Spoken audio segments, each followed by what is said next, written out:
या खुशी हो, कहना है कह दो दिल की हर बात, जीने का मजा तो सुबह में है।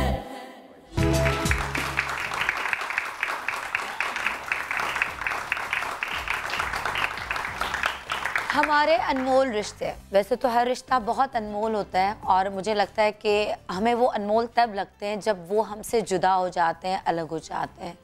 चाहे वो दोस्ती का रिश्ता हो, चाहे वो पड़ोसियों का रिश्ता हो, चाहे वो माँ बाप का रिश्ता हो, चाहे वो बहन भाइयों का रिश्ता हो, चाहे वो किसी का भी रिश्ता हो, हमें अनमोल वो तभी लगता है जब हम उसे खो देते हैं।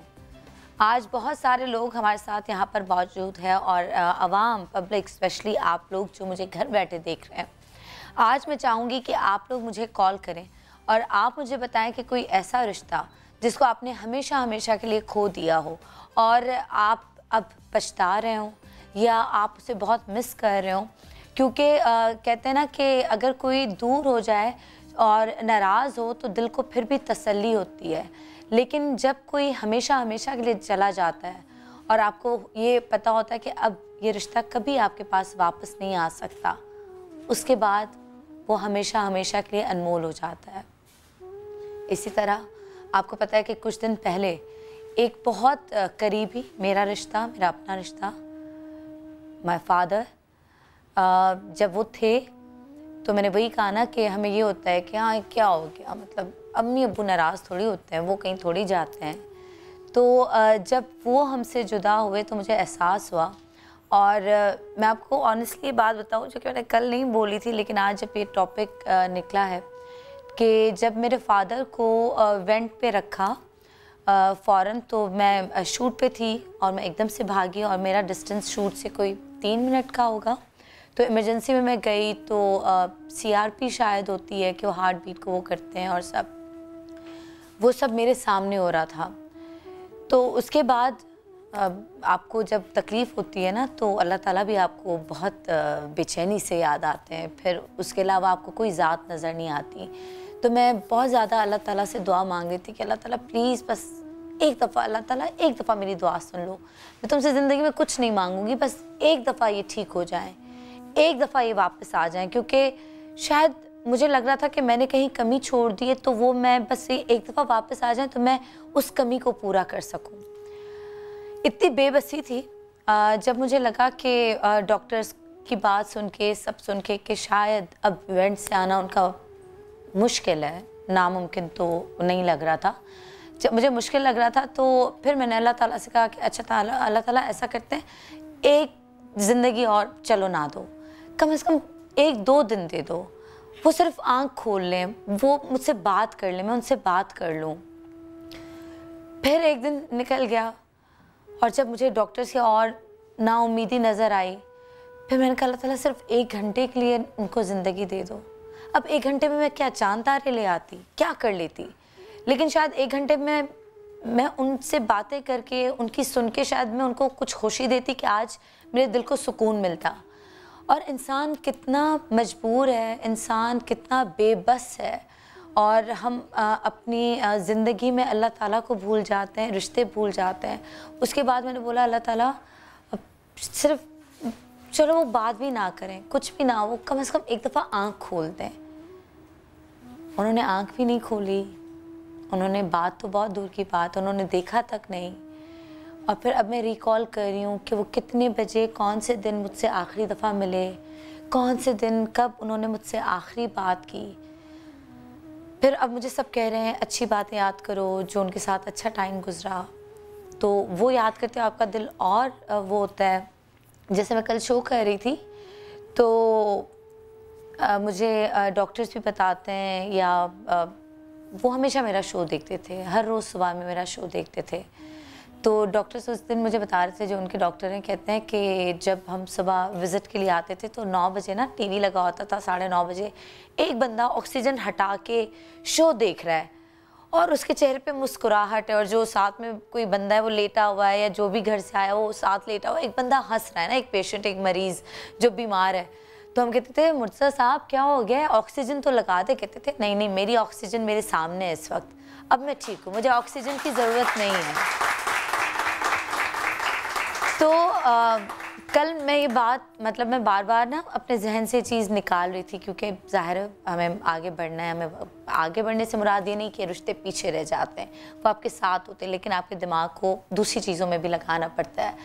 तो अब मुझे लग रहा था कि मुझसे एक शख्स बहुत प्यार करने वाला, जिसका वो कहते हैं ना बेलौस मोहब्बत थी, जिसका मुझ में कोई लालच नहीं थी, जो सिर्फ मुझसे मोहब्बत करता था, जिसको मेरी हर बात अच्छी लगती थी, जिसको मेरी गलती नहीं लगती थी, जिसको मैं कभी ना मोटी लगती थी, ना मैं कभी पतली लगती थी, ना कभी मैं बदसूरत लगती थी, उसको मैं हमेशा अच्छी लगती थी। आज मैं अपना वो रिश्ता खो दिया।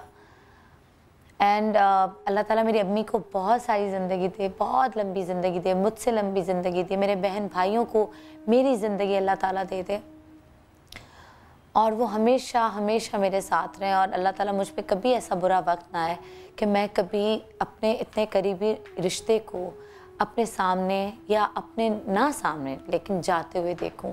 मैं नहीं अफोर्ड कर सकती, अब मुझ में इतनी हिम्मत नहीं है। तो इसी तरह बहुत सारे लोग ऑडियंस में मौजूद हैं, बहुत सारे लोग घरों पे मौजूद हैं, तो उन्होंने अपने रिश्ते खो दिए। क्या हुआ, जैसे अभी असर की अजान होती है ना, तो एकदम से मुझे वो लम्हा वो सब रिकॉल होता है। असर के वक्त एकदम से मैं अलर्ट हो जाती हूँ। असर की अजान मुझे एकदम से वो सारी चीज़ें दोबारा लगता है कि अभी आज ही की बात है, अभी बस कल ही ये हुआ है सब कुछ। तो कुछ गेस्ट हैं, उनसे बात करेंगे। तो आज शो का मकसद यही है, मैं अब अपने दोस्तों को यही कह रही थी कि जब लोग मुझे कहते थे ना कि माँ बाप की कदर करो, जिनके सर पे माँ बाप का हाथ है, आप सोच नहीं सकते कि कितने खुश नसीब हैं। आज मुझे वाकई अपनी बदनसीबी देख के लगता है कि वो लोग कितने खुश नसीब हैं जिनके सर पे अपने वालिदैन का साया है। और उससे बड़ा दुख आई एम श्योर के औलाद का होगा। अगर आप अपनी जवान औलाद या अपनी औलाद को जाते हुए देखते हैं, तो इससे बड़ा दुख मैं समझती हूँ, इससे बड़ा दुख भी कोई नहीं हो सकता। तो मौत तो मुझे समझ आ गई थी जब मेरे कज़न की डेथ हुई थी, जब वो शहीद हुआ था, तो दिल को इसलिए बहला रहे थे कि वो शहीद है और शहीद हमेशा ज़िंदा रहते हैं। कल मैं इत्तफाकन आपको सच बताऊं कि मैं अमजद भाई को बहुत याद कर रही थी, कि मैं अमजद भाई पे जब शो कर रही थी तो मैं नहीं कर सकी थी। मैं एक जुमला भी मुझसे नहीं बोला जा रहा था, और उस पर भी लोगों ने आई एम श्योर ये कहा होगा कि कहा भी था कि ओहो ड्रामा शुरू हो गया, बेच रहे हैं। और आज वो वक्त है कि मैंने ये सोचा था मैं अपने बाबा का जिक्र नहीं करूँगी, क्योंकि लोग ये कहेंगे चलो जी ये तो मॉर्निंग शो एंकर्स जो है ना, ये तो हर चीज़ बेचने के लिए वो होती हैं, अब अपने बाप की डेथ को जो है वो बेच रही है। आज कुछ लोग होंगे, मैं उनसे उनके घर वालों की बात करूँगी, लेकिन सबसे पहले ऑडियंस में एक खातून मेरे साथ हैं। आप क्या कहना चाहेंगी और आप क्या बात करेंगी? मैं सबसे पहले तो आपका जो गम इतना ताज़ा गम है, उसके ऊपर आपके साथ दिली हमदर्दी कर सकती हूँ। अल्लाह ताला ने माँ बाप जैसी दौलत तो वाकई किसी से ना छीने, लेकिन जैसे आपने अभी तज़किरा किया कि माँ बाप जैसी दौलत तो वाकई किसी से ना छीने, लेकिन औलाद का छीनना शायद उससे बहुत ज़्यादा। एग्जैक्टली, बिल्कुल होगा, बिल्कुल। मेरी 26 साल की बेटी थी, CSP ऑफिसर थी, इस्लामाबाद में ट्रेनिंग पे थी, अपने ऑफिस से आई है और उसके बाद में उसके कमरे में आग लगी है and she was burn to death. मैं कराची में थी, मेरे हस्बैंड की शहादत अब से 14 साल पहले हुई थी। उस वक्त ये बच्ची बिल्कुल 16 साल की थी, और उसके बाद में उसने जो बेहतरीन अवार्ड ले सकती थी, जो बेहतरीन टॉप पोजीशन ले सकती थी, वो उसने ली। लाहौर गई, ट्रेनिंग पे थी। एक ट्रेनिंग जब उसकी पूरी हो गई तो उसके बाद उसको ये एग्जेम्पलरी कंडक्ट अवार्ड मिला था, जो कि 200-300 बच्चों का जो बैच था CSP ऑफिसर्स का, उसमें बेस्ट एक लड़की को ये मिला था और वो उसके नाम का था। क्या बात। और वैसे भी जैसे आपने कहा कि वो हर दिल अजीज़ बच्ची थी। अपनी बहुत कम उम्री में उसने इंटीरियर सिंध में जाके एक सोशल वर्क करते हुए एक स्कूल खोला था गरीब बच्चों के लिए। खोला तो उसने ये कह के था अम्मी के ये अब्बू के नाम का मुझे करना है। मगर अब हम उसको उसी के नाम से चला रहे हैं। और एक अजीब बात यह है कि इतनी एजुकेशन के बाद वो बर्मिंघम यूनिवर्सिटी से मास्टर्स कर रही थी, और जब उसका यह हादसा हो गया तो कुछ अरसे के बाद वहाँ से उसके नाम पे मेल ऑनलाइन कर रही थी वो, तो उसने वहाँ से मेल आई और उन्होंने कहा कि आप अपनी डिसर्टेशन बस अब करवा दीजिए क्योंकि आपका कंप्लीट हो गया है कोर्स। तो मेरी दूसरी बेटी जो है उसने कहा कि उसकी तो ऐसे ऐसे डेथ हो गई है। अगर आप देखें जो उन लोगों ने उसको के लिए एप्रिसिएशन की है, जो कुछ उसके लिए अल्फाज इस्तेमाल किए हैं, मैं अल्फाज में बयान ही नहीं कर सकती कि क्या उन्होंने उसको एप्रिसिएशन दी है। और उसके बाद से उन्होंने उसके नाम पे एक स्कॉलरशिप शुरू किया है। क्या बात। बर्मिंघम यूनिवर्सिटी वालों ने एक स्कॉलरशिप हर साल Nabiha Chaudhary conduct award scholarship है जो वो हर साल एक बच्चे को देते हैं। इसमें हमारा कोई वो नहीं है कि हम उसमें कुछ ऐड करते हैं, या वो सिर्फ हमें हर साल एक बच्चा सिलेक्ट करते हैं और बताते हैं कि इस साल हम उसको इनाम देंगे। आपकी बेटी तो हमेशा जिंदा रहेगी। बस वही आपकी बात के नज़रों से दूर है। हम बहुत कम छोटे लोग हैं ना, हम नहीं इसको समझ पाते कि वो जिंदा रहेगी। 4 साल पहले ये हादसा हुआ है, लेकिन आज तक वो अक्टूबर 2014 में ये हुआ। 2014 में हुआ है बिल्कुल। लेकिन वो आज तक किस तरह से जिंदा है हर एक के पास, सिर्फ घर में माँ के लिए नहीं, बहनों के लिए नहीं, बल्कि उसके दोस्त, अहबाब, जानने वाले, हर दिल अजीज थी, हर दिल अजीज बच्ची थी। कभी उसने कभी भी, मैं ये बात नहीं कह रही कि सर पे दुपट्टा ओढ़ना कोई बड़ी बात है, मैं खुद नहीं ओढ़ती हूँ, लेकिन शायद उसको आज तक किसी ने सर से दुपट्टा उतरे हुए नहीं देखा। क्या बात है, क्या बात। और मैं ये वसूख से कह सकती हूँ कि शायद 16 साल की उम्र से लेके 26 साल तक की उम्र तक उस बच्ची की कोई नमाज क़ज़ा नहीं हुई। सुभान अल्लाह। मेरी नमाज रह जाती थी, वो मुझसे कहती थी नहीं मैं बाज़ार नहीं जाऊँगी, मैं तारिक रोड नहीं जाऊँगी। क्यों बेटा? मेरी मगरिब की नमाज निकल जाएगी। और फिर अगर कभी वो गई है तो वो लोगों से, दुकान वालों से कहा करती थी आप प्लीज़ औरतों की नमाज का इंतज़ाम करिए ना, ताकि लोग, औरतें आसानी से नमाज पढ़ सकें। और ये उस वक्त की बात मैं बता रही हूँ जबकि अभी वो 20 और 25 साल के दरमियान थी। नबीहा के अगर कोई पसंद की चीज़ बनाती हैं, या वो दिन जब आता है, या वो लम्हा, वो वक्त, वो पल, क्या उस वक्त वही सेम फीलिंग होती है? उस वक्त क्या फीलिंग होती है? मैं आपको बताऊं कि वो बहुत ही सादा तबीयत की थी, तो वो बहुत सादी सी चीज़ें पसंद किया करती थी। मेरा ख्याल है उसकी इस शहादत के बाद से उसे कढ़ी बहुत खाना पसंद थी। तो जब वो लाहौर से आखिरी दफ़ा मेरे पास आई थी बकरीद के ऊपर, तो मैंने कहा कि मैं उसके लिए कढ़ी बना के रखूं, क्योंकि उसको कढ़ी बहुत ज़्यादा, और वो कहती थी वहाँ एकेडमी में ना कढ़ी नहीं मिलती। तो मैंने कढ़ी बनाई थी, लेकिन उसके बाद से मैं आज तक कढ़ी नहीं बना सकी ना।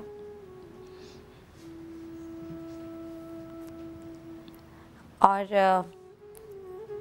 कल सारे लोगों ने यहाँ पे खड़े होके मेरे फादर के लिए तालियां बजाईं, लेकिन मुझे लगता है कि नबीहा डिज़र्व करती है कि हम सारे लोग, क्योंकि वो ज़िंदा है, वो शहीद है, उसने इतना बड़ा काम किया है, तो हम सारे लोग खड़े होके और उसको खराज तहसीन पेश करते हैं। और इस वालदा के लिए जो इतनी बहादुर, और अल्लाह ताला आपको बहुत लंबी ज़िंदगी दे, और यकीनन आप इतने नेक लोग और उनकी इतनी नेक औलाद, तो बस आप हिम्मत करें।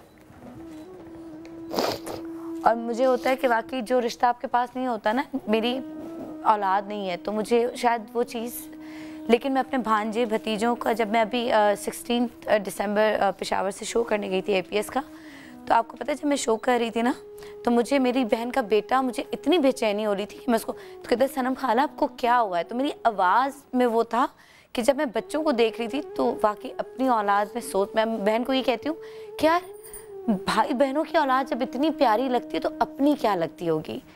तो आप यकीन जानिए, एक उसके अंकल हैं, वो एक उसके अंकल हैं, बहुत क्लोज, बहुत प्यार करते थे उसको। वो आपका शो नहीं देख पाते क्योंकि वो कहते हैं मुझे उसके अंदर नबिया नजर आती है। मुस्तकिल जब भी आपका शो आता है वो कहते हैं हटाओ, मैं नहीं देख सकता, ये तो बिल्कुल नबिया है।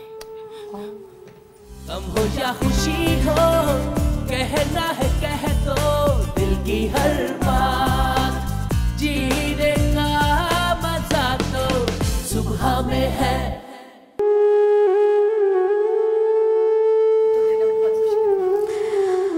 वो तब भी आसान था। आपको लगता है कभी कभी सेल्फिश बनना, तो लोग सब कह रहे थे कि सेल्फिश मत बनो, सेल्फिश मत बनो। हम लोग वापस आ गए और मेरे साथ यहाँ पर मौजूद हैं सादिया इमाम। और सादिया इमाम की वालदा को 6 साल हो गए उनसे बिछड़े हुए। और जब भी मैं सादिया से बात करती हूँ तो मुझे लगता था कि हमेशा जैसे कल की बात है, अभी कुछ दिन पहले हुआ है सादिया के साथ। और सादिया के वालिद को 2 साल हुए हैं, 3 साल। अच्छा, और मतलब दोनों का खो जाना और हमेशा हमेशा बिछड़ जाना अब मैं शायद फील कर सकती हूँ, लेकिन उसका आधा ही फील कर सकती हूँ। अल्लाह करे तुम आधा ही फील करो हमेशा। और तुम्हारी वालदा को मौला ज़िंदगी हयाती और सेहत के साथ ज़िंदगी दे ताकि वो अपने बच्चों की खुशियाँ देखें और उनके बच्चों की खुशियाँ देखें। ये बहुत इंपॉर्टेंट है। मैं मीरब के लिए सबसे ज़्यादा जो चीज़ को मिस करती हूँ वो ये है कि जिस तरह मैंने पापा अम्मी को भाइयों के बच्चों के साथ लाड करते, उनके नखरे उठाते, फ्राइडे को सब जमा हो जाते थे, अम्मी किसी के लिए स्पेगेटी बना रही, किसी के लिए कुछ बना रही, किसी वो एक दादी और नानी का अपना एक नखरा होता है कि नन्नन ये चाहिए, दद्दा ये चाहिए। अब मैं मिस करती हूँ कि हम परसों मेहंदी पे थे मेरी जेठ की बेटी की, मैंने तो मीरब हर बूढ़े आदमी से ना बहुत जल्दी अटैच होती है। तो वो कहेंगी मम्मा मुझे भी अपने घर में ना दादाबू और नन्नन चाहिए, आप दादाबू और नन्नन क्यों नहीं हमारे घर लाती। तो वो मेरे लिए एक बहुत तकलीफ दे लम्हा था कि मैं इसे बताऊं कैसे कि थे और अब नहीं है और हैं। तो वो बहुत मुश्किल चीज़ हो जाती है इतने से बच्चे को ये समझाना कि बेटा जिसको मैंने खोया वो कितना इम्पोर्टेंट था मेरे लिए और अब कितना इम्पोर्टेंट है तुम्हारे लिए। तो ये चीज़ें हैं, लेकिन मुझे ऐसा लगता है कि ये उसकी चीज़ थी, उसने ले ली। और अल्लाह ताला बताता है कि मैं ही हूँ, हाँ बस मेरे अलावा कुछ नहीं है, चाहे कुछ भी कर लो। यहाँ बैठा तुम्हारे बहुत सारे अच्छे मेहमान यहाँ बैठे हैं और ये सब मेरे बच्चों जैसे मेरे छोटे भाई हैं सारे, इनकी सब की तकलीफ़ें अपनी अपनी जगह होती हैं। और मैं बताऊँ कि जब हमने जमशेद भाई की ख़बर सुनी थी तो जिस तरह मुझे अच्छी तरह याद है कि अमजद साबरी साहब का भाई का इंतकाल हुआ था तो मुझे वसीम बदामी का फ़ोन आया था कि मैं किससे पुरसा करूं, तो मैं तुझसे पुरसा करने के लिए फ़ोन कर रहा हूं। जब शेख भाई का वो हुई शहादत तो मैंने वसीम को फ़ोन किया। मैंने कहा मैं किससे पुरसा करूं, मैं उनकी फ़ैमिली में किसी को इस तरह नहीं जानती, मैं कभी मिली नहीं। तो मैंने उससे पुरसा किया था। फिर उसके बाद मैं उनके घर गई थी, उसी के साथ ही वो मुझे लेके गया। तो ये कुछ रिश्ते, कुछ ताल्लुक़ होते हैं जो हमें ये स्क्रीन देती है। बिल्कुल। और जैसा भी तुम थोड़ी देर पहले कह रही थी, लोग बहुत कुछ बोलते हैं, इसको बेच दिया, उसको बेच दिया, उस रिश्ते को बेच दिया हमने। जमशेद भाई हो, जुनैद भाई हो या फिर अमजद भाई हो, क्या हमने सब अल्लाह के बंदों सोचो कि उनसे हमारा ताल्लुक़, आप एक दिन किसी के साथ रहते ना, एक पल, एक सफ़र आप करते। मुझे याद है जब मैं जर्मनी शिफ्ट हुई तो मेरा पहला रमज़ान था और जुनैद भाई और वसीम ने मुझे स्काइप पे कॉल पे लिया था कि बहन इतनी दूर है। तो पहला रमज़ान मेरा और मैं और मेरे मियाँ वहाँ हम लोग स्काइप पे थे उनके साथ। तो ये याद रख लेना बहुत बड़ी बात थी, वरना मुझे लगा था कि अब तो मैं आ गई, अब मुझे सब भूल जाएंगे। तो वो चीज़ मेरे कभी नहीं निकली और हमेशा जुनैद भाई मुझसे बहुत प्यार से मिलते थे। हमें जब भी कभी हमने काम साथ नहीं किया, लेकिन ये ताल्लुक़ आपको स्क्रीन देती है और ये इससे गहरे रिश्ते नहीं हो सकते। बिल्कुल। अच्छा, फादर का मैंने कभी आप के शोज़ में फ़ादर का इतना नहीं सुना कि अम्मी का फिर भी मैंने सुना है कि अम्मी बिल्कुल ठीक थी, वही रोटी बना रही थी। अम्मी का तो लेकिन इतना कोई मैं एक्चुअली मेरी शादी थी 2012 में, मेरी शादी जब निकाह हुआ जून में, तो डिसाइड हो गई थी कि जनवरी में नेक्स्ट ईयर इंशाल्लाह इसकी शादी का है। तो अम्मी, मैं शॉपिंग लास्ट डेज़, और मैं उन दिनों एक चैनल का शो कर रही थी, मॉर्निंग शो, और वो मैं लास्ट शो था उस दिन कि आज के बाद से भी अब जो 12-15 दिन है ना, इसमें तुमने खाना पकाना सीखना है। मैं कहा अच्छा भाई सीख लूँगी खाना पकाना भी ना।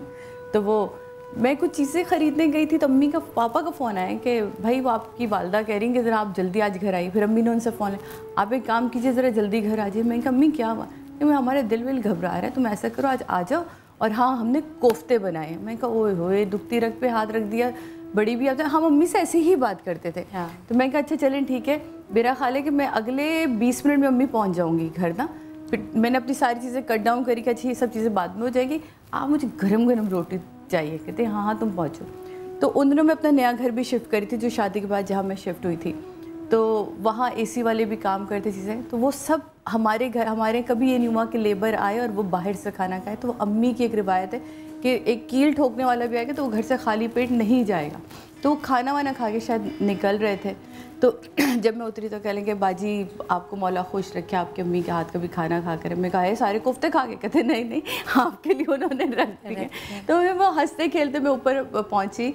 तो जब मैं कहा क्या हुआ अम्मी? कहती बस हमने गरम गरम रोटी उतार दिए और वो रोटी मेरे सामने ही फूल कर। कहती मैं कहा अम्मी बहुत शदीद भूख। कहती हाँ वो तो रोटी बता रही तुम्हें शदीद भूख लग रही, फूली हुई थी रोटी ना। तो मैं कमरे में गई हूँ, पीछे से पापा के वजह से क्या हुआ सुरैया, वो कहते थे ए जी क्या हुआ? तो मैं मुड़ी, मैं कहा अम्मी क्या हुआ? कहती पता नहीं। और मुझे गले लगाए, वॉशरूम में उन्हें लेके गई, उन्होंने वॉमिट किए। और हमारे यहाँ वो लाउंज में एक जो सोफ़ा था उस पर बैठी हैं, मेरे यहाँ सर रखा, पूरी नादेली पड़ी, पूरा कलमा पड़ा, पापा की आंखों में देखा। कह लेंगे कि हम सारा कहा सुना माफ़। ए जी कहते थे और वो डियर कहती थी। ए जी हमारा कहा सुना माफ़, हमें लेने आ गए। और मेरे यहाँ कहती शादी तोड़ना नहीं बेटा। मैं कहा अम्मी क्या कह रही हैं?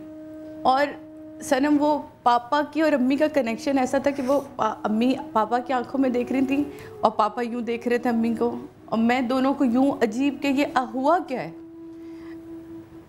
मैं कहा पापा मतलब, कहते हैं आप सुकून से चली गई हैं, अब सुकून। मेरे निकाह पे मेरी माँ ने कहा था मैं इसकी रुखसत ही नहीं देख सकती। और मेरे ससुराल को यकीन नहीं आया जब मैंने रात को उन्हें फ़ोन किया। एग्जैक्टली मैंने जिस वक्त अम्मी की आंख बंद करी और मगरिब की अजान हुई है। ये मगरिब की अजान आज भी मेरे लिए इस कदर मुश्किल है जिस तरह तुम्हारे लिए असर की अजान है। वो पूरी फिल्म वैसे ही मुझे वो फूली हुई रोटी, वो अम्मी का गिरना, वो सब याद आता है। तुम यकीन मानो कि जब मैंने वो आंख बंद करी, और मेरा ख्याल है उस वक्त दुनिया का हर फ़ोन बिज़ी होगा, हर फ़ोन बिज़ी होगा। आलिया को कर रही हूँ वो बिज़ी है, भाई को कर रही हूँ वो बिज़ी, सबको कर रही हूँ वो बिज़ी, और मैं पागलों की तरह चीख रही हूँ। और खुश नसीब है मेरा ड्राइवर। मैं हमेशा कहती हूँ इशफाक भाई मेरे चौथे भाई हैं, मेरे 3 भाई हैं वैसे रियल, लेकिन मेरे 4 भाई हैं, क्योंकि अशफाक ने मेरी माँ को उठा के गाड़ी तक लेकर आया था, उनकी डेड बॉडी जो ख़त्म हो चुकी थी। और हम दिल को तसल्ली दें पापा अम्मी ठीक है, हम अभी हॉस्पिटल। पापा सुकून से गाड़ी में आगे बैठे हुए, और वो हाथ पे तस्बीह पढ़ते थे। पापा की हमेशा आदत थी हाथ पे तस्बीह पढ़ते थे।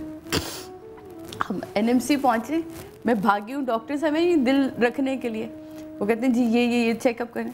तो मेरे डॉक्टर बिलाल थे हाथ, कहते हैं सादिया आप ले भी आती, ये यहाँ एडमिट भी होती। इतना सडन हार्ट अटैक था, इतना प्रेशर था, हम इन्हें बचा नहीं सकते थे। मैं उनकी शक्ल देख रही हूँ, इतनी देर में जिसका भी कॉल मिली थी वो सारे भाई बहन वहाँ पहुँचे। एक चीखो पुकार, मुझे नहीं पता कि उस पल में मेरे अंदर वो ताकत कहाँ से आई थी। पापा ने मुझसे कहा ये वो डेथ सर्टिफिकेट आया। मैंने कहा पापा साइन, कहते हैं आप। मैंने कहा पापा मैं, कहते हैं आप। मैंने अम्मी के डेथ सर्टिफिकेट पे मेरी साइन है। मैं निकली, मैं सारी चीज़ें अरेंज करना, ये करना, भेजना, मैं रोज़। अल्लाह ताला बहुत हिम्मत दे देता है। और जब मुझे वेंट हटाने के लिए उन्होंने कहा, वेंट पे जब लगाया था वो साइन करना था, तो मैंने साइन किया कि मैंने कहा अच्छा लगा चुके थे वेंट, तो सिर्फ साइन करना था। तो मैंने कहा अच्छा मैं करूँगी। जब वेंट की बारी आई तो वो इतना मुश्किल था कि अब वेंट हटेगा शायद 2 मिनट, शायद 2 घंटे मैक्स, एक रात अगर मुआवजा हो जाए तो शायद मिल जाए। एंड ऐसे के मैं ये पेपर साइन करूँगी, लेकिन मुझे किसी ने साइन नहीं करने दिया। मेरी बेटी को बहुत हिम्मत मिल जाती है। और फिर जब बाबा के वो आखिरी वो थे तो मैंने उनके सामने बैठी थी और मैं नहीं रो रही थी, मैं सिर्फ उनकी सांसें गिन रही थी और मैंने ऊपर मॉनिटर देख रही थी अब कितनी, अच्छा ये लास्ट सांस तो नहीं है, ये एंड मैं नहीं रो रही थी उस लम्हे में। बेटियां इतनी मजबूत हो जाती हैं, शायद वो लम्हा अल्लाह ताला उनको इतनी हिम्मत दे देता है, कोई शायद फरिश्ते उतार देता है, हिम्मत दे देता है सबको। मैं तुम्हें बताऊं, जब पापा की डेथ हुई है, पापा एडमिट हुए हैं और हमें नहीं पता था उन्हें लिवर कैंसर है। मैं जर्मनी लैंड करी हूँ, मेरे बहनोई का फ़ोन है, मैंने सिर्फ जाने से पहले कहा था इनकी MRI करवा दें, मुझे पापा ठीक नहीं लग रहे। कह लेंगे आप कितने जल्दी वापस आ सकती। मैं मुड़ी अपने मियाँ से, मैंने कहा पाप वापस नहीं आएगा। कहता मैंने रोका तुम्हें कब है। मैं उतरी थी उस दिन, दूसरा दिन था मुझे जर्मनी में, मैंने फ़्लाइट रिटर्न ली है, मैं वापस आई हूँ और मैं जैसे हॉस्पिटल पहुँची हूँ, तुम यकीन मानो पापा यूँ बैठे थे, मुझे याद है वो तस्वीर मेरे पास है, अगर मैंने मिली तो मैं दिखाऊँ। हम बैठे और एक बच्चे मुझे आज भी वो पापा के आलिया कहती है मुझे इतनी जेलस, मुझे सारी ज़िंदगी लगता था कि पापा मुझसे प्यार करते हैं, लेकिन तुम्हें देख के जैसे उन्होंने बच्चों की तरह हाथ बढ़ाया था ना, और मुझे गले लग कहते जाओ तुम सब जाओ, अब हम ठीक हैं, तुम सब जाओ, हम ठीक हैं। और मुझे गले लगा के, तुम यकीन मानो वो 16 दिन मैं यहाँ शो कर रही थी समा के, मैं 16 दिन यहाँ से सीधा पापा के वहाँ जाती थी, क्योंकि मेरी ही बेटी छोटी थी, मैं पूरा दिन स्पेंड करती थी। आलिया के पास मीरा बोती थी, फिर आलिया स्कूल के बाद वहाँ आती थी, सबकी टाइमिंग्स बननी थी। पापा के आखिरी दिन मैंने वैसे ही पूछ लिया, मैंने कहा ये जो आप इंजेक्शन लगाती हैं ये किस चीज़ का? कह लेंगे देखिए सादिया, इसकी नौयत ऐसे समझिए कि अगर कोई हमारे पास इमरजेंसी में गोली लग के आता है ना बंदा, तो हम उसके पेन को रोकने के लिए, वो जो तकलीफ़ मैंने पापा कहते थे पुट्ठा दर्द, अब ये घूमेगा बेटा। और मेरा बाप बहुत सब्र वाला, मैंने कुछ 100 से ज़्यादा मुझे याद है उस वक्त मैंने उनके सरहाने खड़े होके दुआ पढ़ी, मैंने इतनी ज़्यादा, और सिर्फ एक, मैं कहा लाइफ में मेरे मालिक, ज़िंदगी में, पूरी ज़िंदगी में इतनी सी नेकी तुझे लगता हो तेरे आगे वो नेकी की नीयत से हो, उस नेकी के सिले में आज मेरा बाप मुझसे, मैं इसको इस तकलीफ में नहीं देख सकती, क्योंकि मैं जी अपने माँ बाप के लिए थी। हम सेल्फिश बन जाते हैं ना कि मैं जी सनम अपने माँ बाप के लिए, मैंने ना शादी करनी थी ना मुझे बच्चा चाहिए था, मुझे सिर्फ अपने माँ बाप को शहजादा और शहजादी की तरह रखना था। और मुझे सब कह रहे थे कि रात को मुझे समझाया गया कि मेरी सुबह डॉक्टर कोई भी डिसीजन देगा या कुछ भी होगा, तो मुझे मेरे कज़न ने रात को बिठा के और मुझे कहा कि तुम सेल्फिश बन रही हो, सेल्फिश मत बनो, अगर उनका वक्त है उनको जाने दो, लेट हिम गो।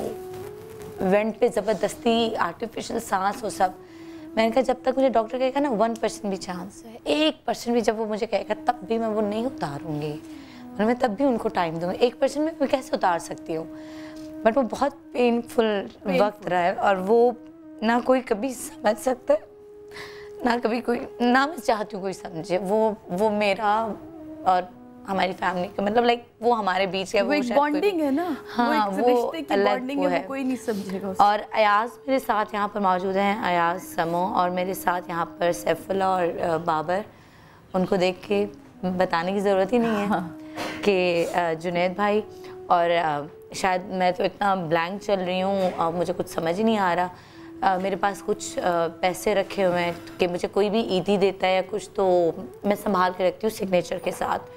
तो जुनैद भाई की मुझे सिग्नेचर पता नहीं कि उनका सिग्नेचर कौन सा है ना, तो मेरे पास 1000 के, कोई 5000, 100 के नोट रखे हुए हैं, तो मैं कहती हूँ ये किसी ने खर्च नहीं करने। तो जुनैद भाई से मैंने ज़बरदस्ती ईदी ली थी, उनको मैंने ऊपर कमरे से बुलवाया, मैंने कहा मुझे ईदी दे के जाएंगे आप, कॉन्फ्रेंस रूम था, मैंने कहा जुनैद भाई ईदी दें, तो आई थिंक लारिब को 500 दिए थे, मैंने कहा तुमसे कम प्यार करते तुम्हें 500 दिए, और मुझे उन्होंने 1000, उन्होंने कहा मैं कहाँ से लाऊँ, मैंने कहा कहीं से भी लाए मुझे ईदी दें, और उन्होंने सिग्नेचर करके दिया था। आई विश कि आज मैं बाबर और सैफुल्ला से पूछती कि उनका सिग्नेचर कौन सा है, तो फिर मैं आज वो आपको दिखाती। खैर उनकी तो वही याद मेरे साथ है, मेरे पास है, तो बाबा की कोई चीज़ संभाल के रखी है? बाबा की कोई चीज़ संभाल के रखी हो? उनकी सारी चीज़ें भी हमारे पास ही हैं। उनकी टोपियों से वेस्ट कोट, शलवार कमीज। तुमने तो बहुत पहनी है। मैं तो पहनी भी है। हाँ, ये सब ने हमने यूज़ किए हैं। और एक और बात, जब उनके सूट, वो ट्रैवल बहुत करते थे ना, तो उनके अक्सर सूटकेसेस में कपड़े पड़े रहते थे, वो निकालते नहीं थे। तो जब ये हुआ था हादसा, तो उसके बाद अम्मी ने कहा कि ये जो हम सारे कपड़े हैं ये मैं धोने भी नहीं दूंगी, क्योंकि इनमें उनकी वो जो खुशबू है और मैं इनको रखूँगी इसी तरह। तो आज भी उनकी सारी चीज़ें, उनके पेन से लेके हर चीज़, उनकी वो ड्राई फ्रूट्स वगैरह नहीं होते, ये बहुत खाते थे, वो चीज़ें पड़ी हुई हैं साइड टेबल वगैरह पे, सब उनका पड़ा है उसी तरह। तो हमने चेंज ही नहीं किया। उनकी बुक्स हैं जिन पे उन्हें चीज़ें लिखी हुई हैं, नातों के उससे दुआएं लिखी हुई हैं, वो सब पड़ा हुआ है हमारे पास। तस्बीहां कितनी होती थी उनकी, तो सब हमने रखा हुआ है और बस यूज़ करते रहते हैं। और मैंने देखा है कि बेटियां जो है ना वो ज़्यादा एक्सप्रेसिव होती हैं, उनको रोना आता है तो रोना भी शुरू कर देती हैं। लेकिन मैंने भाइयों को या लड़कों को देखा है कि नहीं, मतलब वो अपनी माँ को बैठ के संभाल रहे होंगे, बहनों को तसल्ली देंगे, कज़िन्स को तसल्ली देंगे। लेकिन मुझे समझ नहीं आता कि ये भी इंसान के बच्चे हैं, इनको भी रोना आता है, इनकी भी आंखें भरी होती है कि ये लोग कब रोते हैं। तो मतलब मैंने बाबर को तो देखा था, बाबर फिर भी अभी तब तो और भी छोटा था, ये तो सिर्फ मतलब होता है बर्दाश्त किया था या रो पड़े थे? बता भी क्या है तुम्हारा? बाबा के इंसिडेंट पे सबसे पहले मैं और सैफ हम कमरे में बैठे थे, तो हमें अम्मी की चीख की आवाज़ आई थी। अच्छा, मैं बाबर इसको बोल रही हूँ, सैफ मैं वही कह रही हूँ ना, ब्लैंक चल रहा है, सॉरी आज अच्छा मैं ऐसा करती हूँ कि बाबर मैं हाँ से ना मैं एक ब्रेक ले लेती हूँ, ब्रेक से वापस आती हूँ और अयाज से भी बात करती हूँ, मजीद आपसे भी बात करती हूँ, एक छोटा सा ब्रेक, ताकि ज़रा हिम्मत बांध ले बात करने के लिए।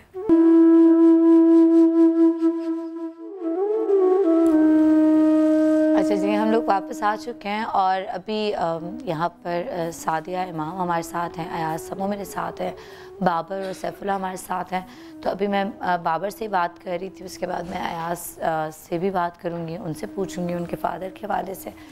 लेकिन अभी मुझे पता है कि बाबर के लिए अमजद भाई, जुनैद भाई पे बात करना बहुत मुश्किल है और वो हमेशा अवॉइड करते हैं कि किसी तरह मुझसे बात ना हो। और अभी मैंने सैफ को देखा कि जैसे ही जुनैद भाई की पिक्चर आई ना, तो उसने एकदम से यूँ किया कि जैसे, है ना सैफ, यूँ किया या मैंने नोटिस किया?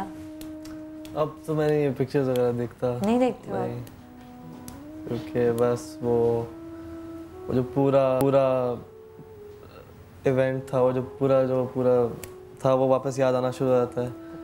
और अब वो बस हो गया, ऑब्वियसली अल्लाह की जो मर्जी, उसी तरह लिखा था। उसमें तो बंदा इंसान कुछ नहीं कर सकता, लेकिन उसको भुला भी नहीं सकते, लेकिन अब कम से कम याद करें, क्योंकि वो फिर वरना शायद अपनों को तकलीफ होती होगी, जो हमारे अपने अब हमारे साथ नहीं है ना, वो भी हमें देख रहे होंगे तकलीफ में, तो उनको तकलीफ होती होगी। तो बाबर, आप पे बात कर रहे थे, जो मैंने आपकी बात काट दी थी, मुझे ब्रेक पे जाना पड़ा, तो क्या बात करेंगे? अच्छा, बाबा की कोई एक चीज़, एक बात, उनका कोई डांटना, उनका कोई गुस्सा करना या उनको कोई तंग करना? तंग तो हमने काफ़ी किया, बट सबसे ज़्यादा किसने किया है? मेरे ख्याल में हाँ, मेरी बहन ज़हरा ने तो नहीं किया, हम ही लड़कों ने किए। हाँ, किसी चीज़ में उनके साथ जाना है तो लेट कर देना उनको, फिर अच्छा। वो उसमें हाँ वो सुस्ती करना, मतलब कि तैयार होने में देर लगा देना, वो गाड़ी में वेट कर रहे हैं, वो फिर कह रहे हैं, तो उसमें इस तरह की छोटी मोटी चीज़ें। उनका तकिया कलाम क्या होता था, क्या कहते थे अगर आप लोग लेट करते थे तो? मुझे याद है, मुझे कहते थे कि तुम हमेशा 11th आवर में जाके तैयार होते हो। तो वो एंड में तो शुरू में तो काफ़ी ज़्यादा वरीड होते थे कि यार जल्दी तैयार हो, लेट हो जाएंगे, टाइम पे जाना। एंड में वो उनको पता चल गया था इनसे नहीं होगा, वो पहले ही निकल जाते थे। वो कहते थे अच्छा तुम लोग आ जाना पीछे से, मैं निकल पहले ही जा रहा हूं। हाँ, क्योंकि उनको भी उनकी भी आदत थी लेट होना, ये वो मानते नहीं थे, लेकिन जाने में तो बहुत जल्दी कर दी उन्होंने। वो तो बस अब इंसान के हाथ में कुछ भी नहीं है, लेकिन वो भी लेट होते थे वैसे। उनसे अम्मी तो कहती नहीं तुम लोग उनसे आदत आई है, और हम कहते भी थे, जब कहते थे कि तुम लोग लेट होते हो तो अम्मी को कुछ कहते नहीं थे, कोई नहीं ऐसा। हम कहते नहीं ऐसे तो नहीं होता, मैं तो हमेशा तैयार होता हूँ, और हम कहते नहीं ये आदत आपसे ही आई है। ज्यादा करीब कौन था, सबसे ज्यादा करीब किससे अपने दिल की बात और वो करते थे?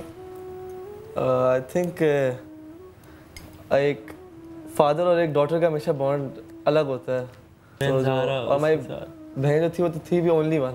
हम 3 भाई। ज़ारा उस चीज़ से निकल पाई है अभी तक? मैं आपको उसी बात पे कह रहा था ना कि जब मैंने अम्मी की वो आवाज़, वो जो चीख थी उनकी सुनी थी, उसी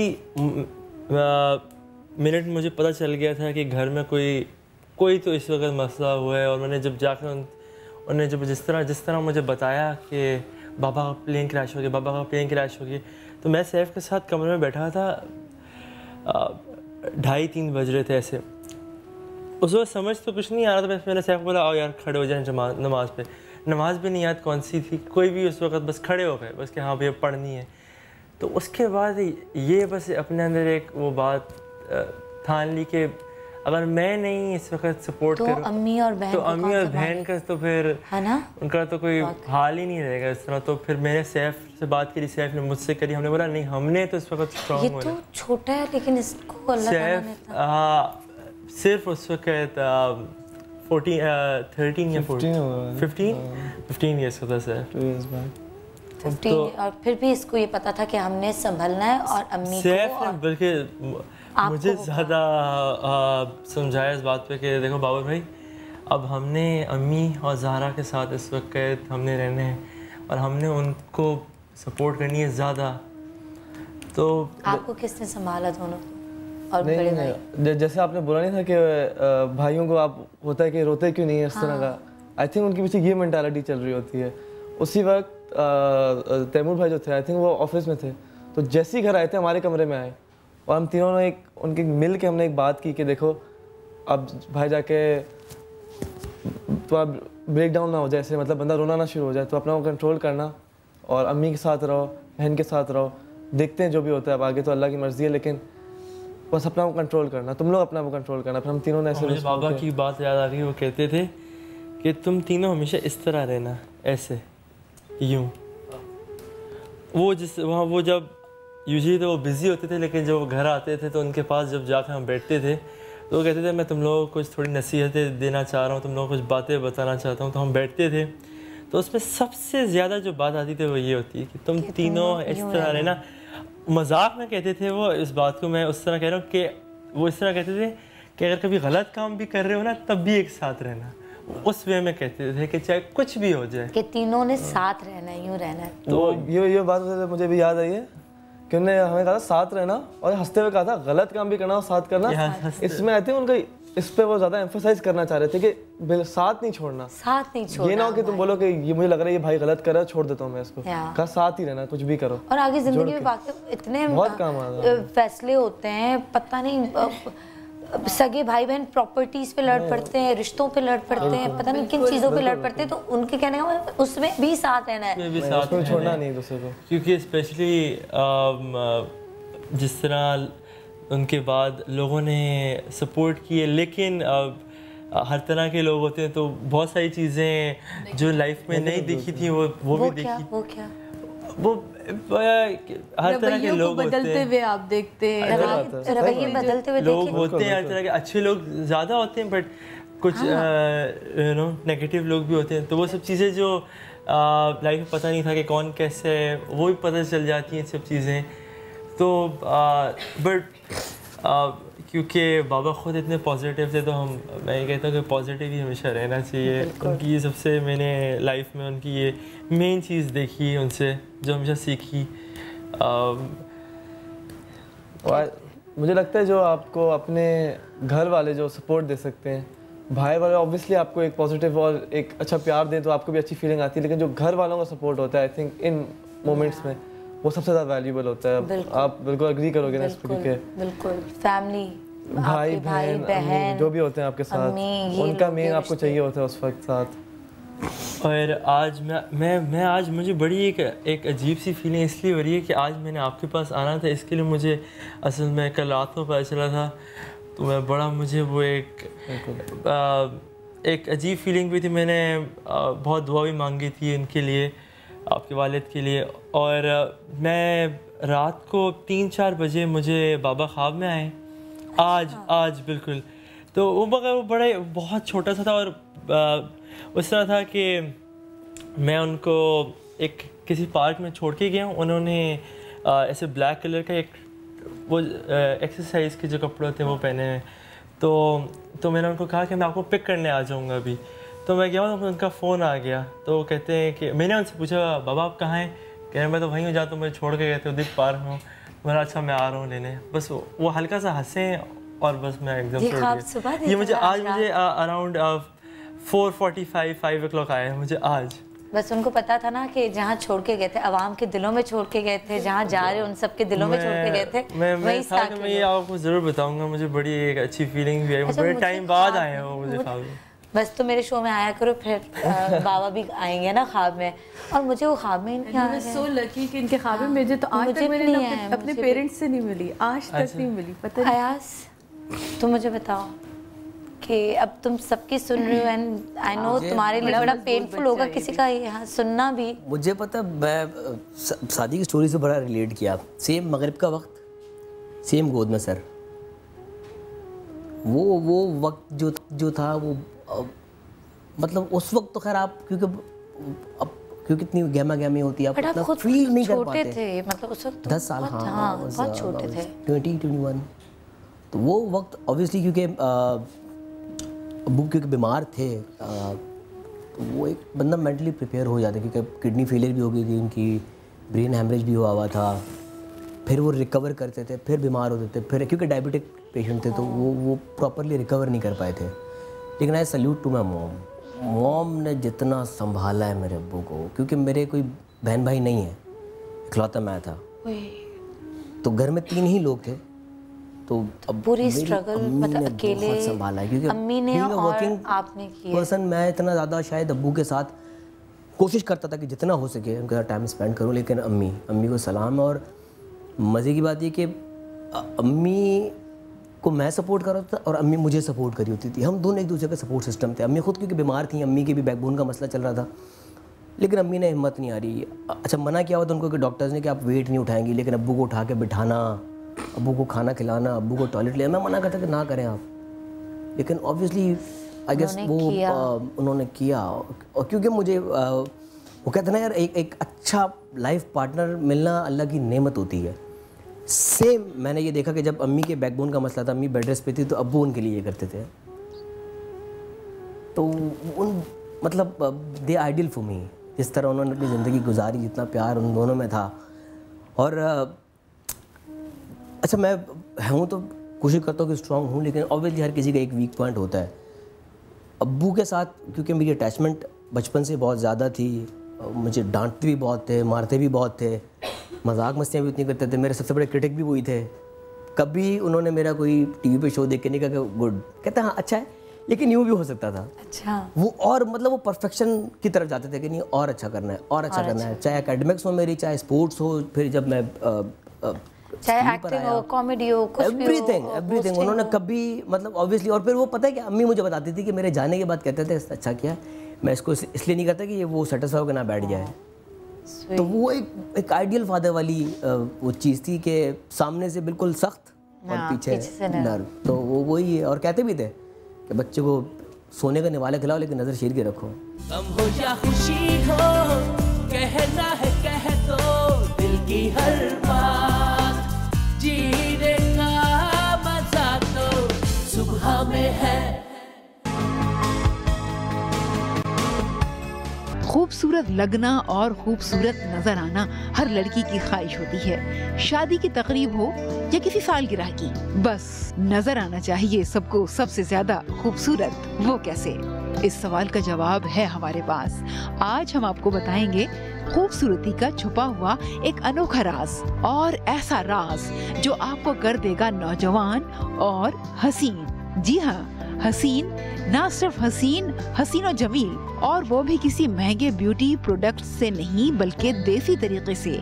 और वो तरीका है क्या, ये जानने के लिए हमारे साथ रहिए और देखते रहें सुबह सवेरे समा के साथ। शहद के फायदे, ऐसे फायदे जो जानकर आप हैरान हो जाएंगे। शहद के अंदर छुपे हैं बेशुमार फायदे। ये कहना गलत है कि शहद को गर्मी में इस्तेमाल नहीं करना चाहिए। ये कुदरत की एक ऐसी नेमत है कि इसे हर मौसम में इस्तेमाल किया जा सकता है।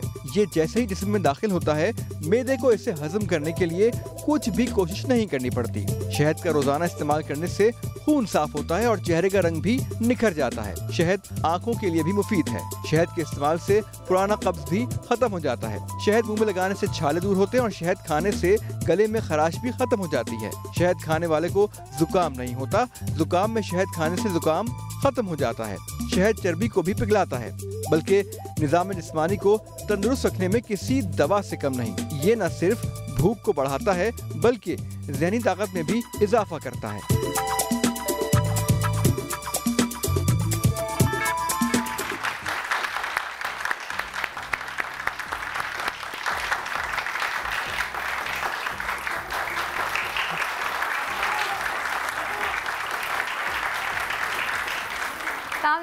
गुड मॉर्निंग, क्या हाल है आप सबकी? उम्मीद है कि आप सब लोग ठीक होंगे। आज इस्लामिक शहद पर मैं शो कर रही हूँ। तो कल कुछ फैमिलीज हमारे पास थी, तो हमारी बहुत क्लोज फैमिली, तो उन्होंने बताया कि इस्लामिक शहद का एक शहद है और वो हार्ट के लिए बहुत अच्छा है। आजकल आप देख रहे हैं कि हर एज के लोगों को हार्ट अटैक्स और वो सब हो रहा है।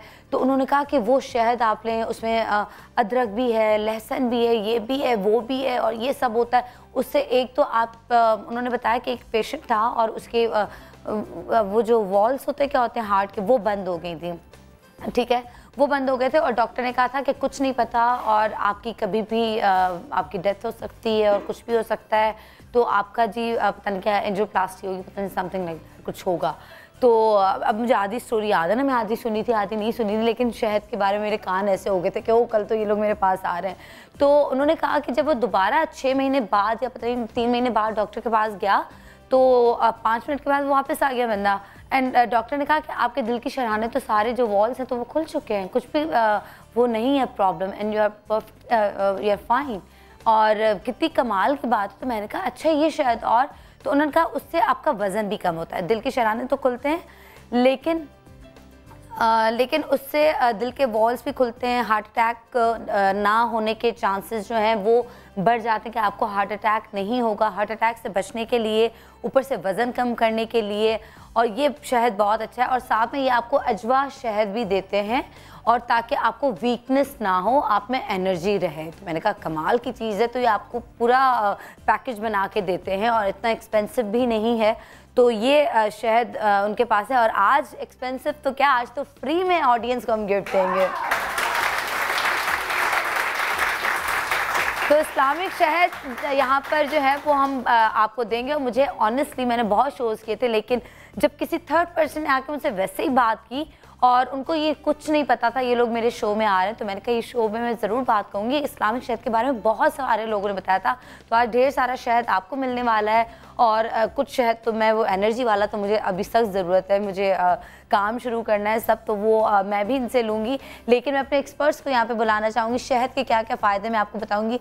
और शहद का एक मास्क जो मैं कभी कभी अपने लिए बनाती हूँ और मुझे यूँ फ़र्क पड़ता है, तो वो मास्क क्या है वो मैं आपको बिल्कुल एंड में अब बताऊँगी कि वो मास्क क्या है जो आप अपने चेहरे पर लगाएं, क्योंकि आपकी स्किन आई एम श्योर कि ड्राई हो रही होगी और रैशेज़ पड़ जाते हैं ड्राइनेस की वजह से, अजीब से दाने हो जाते हैं, ख़राब हो जाती है। तो वो मैं आपको बताऊँगी कि आपने क्या क्या करना है, लेकिन मैं बताऊँगी आखिर में, क्योंकि मेरा तो एक ही वो चीज़ होती है ना और कमाल की होती है, तो वो बाद में बताऊँगी। लेकिन फ़िलहाल अपने एक्सपर्ट्स को बुलाती हूँ और एक्सपर्ट्स अपनी जगह, दे आर माई फैमिली, तो उनको बुलाती हूँ। डॉक्टर बिल्किस यहाँ पर हमारे साथ मौजूद हैं। अस्सलामुअलैकुम बिल्किस आपा, कैसी हैं आप? बिल्कुल ठीक ठाक, आप कैसी हैं? बिल्कुल ठीक, आपके आने का बहुत शुक्रिया, आज भी और कल भी बहुत शुक्रिया, थैंक यू। और आपका चप्पू काउंट। और मेरे साथ यहाँ पर मौजूद हैं, कौन नज़र आ रहा है?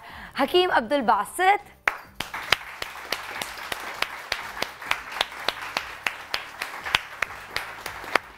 अस्सलाम वालेकुम, कैसे हैं आप? ठीक है, आइए आइए आइए। इतना आहिस्ता आहिस्ता रहे ताकि ज़्यादा टाइम लगे, ज़्यादा स्क्रीन टाइम ले रहे हैं ये। ठीक है, बहुत शुक्रिया। आपका काउंटर कौन सा है? बहुत अफसोस हुआ, अल्लाह ताला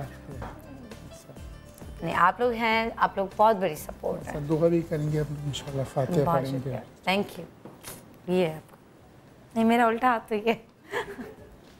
अच्छा सॉरी अली, वो सीधा और उल्टा हाथ पता नहीं चलता, वो सोचना पड़ता है। और ये प्रॉब्लम सिर्फ मेरे साथ नहीं, बहुत सारे लोगों के साथ होती है ना। एक सेकंड लगता है आपके साथ, मेरे साथ भी। कुछ एक सेकंड लगता है। ड्राइवर को बोलती उल्टे हाथ में वो मुड़ता, मैं क्या कर रहा हूँ, मैंने ये थोड़ा बोला। तो बाजी आपने यही बोला था, वो वाली बात। और हमारे साथ यहाँ पर हैं उमर राहील। आदाब, बड़ी प्यारी लग रही है। कैसी हैं आप? ठीक है। और अली बेचारे ने मुझ पे तरस खा के बोल दिया बिल्किस के साथ वाला जो काउंटर है वो है, उल्टा सीधा उन्होंने छोड़ दिया। ये आपका counter, thank you so much. और मेरे साथ यहाँ पर मौजूद हैं, एक सेकंड, हाँ जी, डॉक्टर ईसा।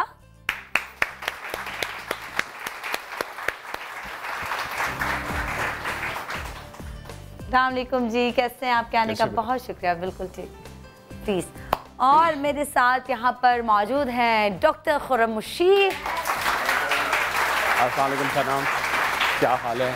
खैरियत से? बिल्कुल ठीक हूँ, आप कैसे हैं? बिल्कुल सलाम, बस मैं भी बातें करूँगा सनम से थोड़ी।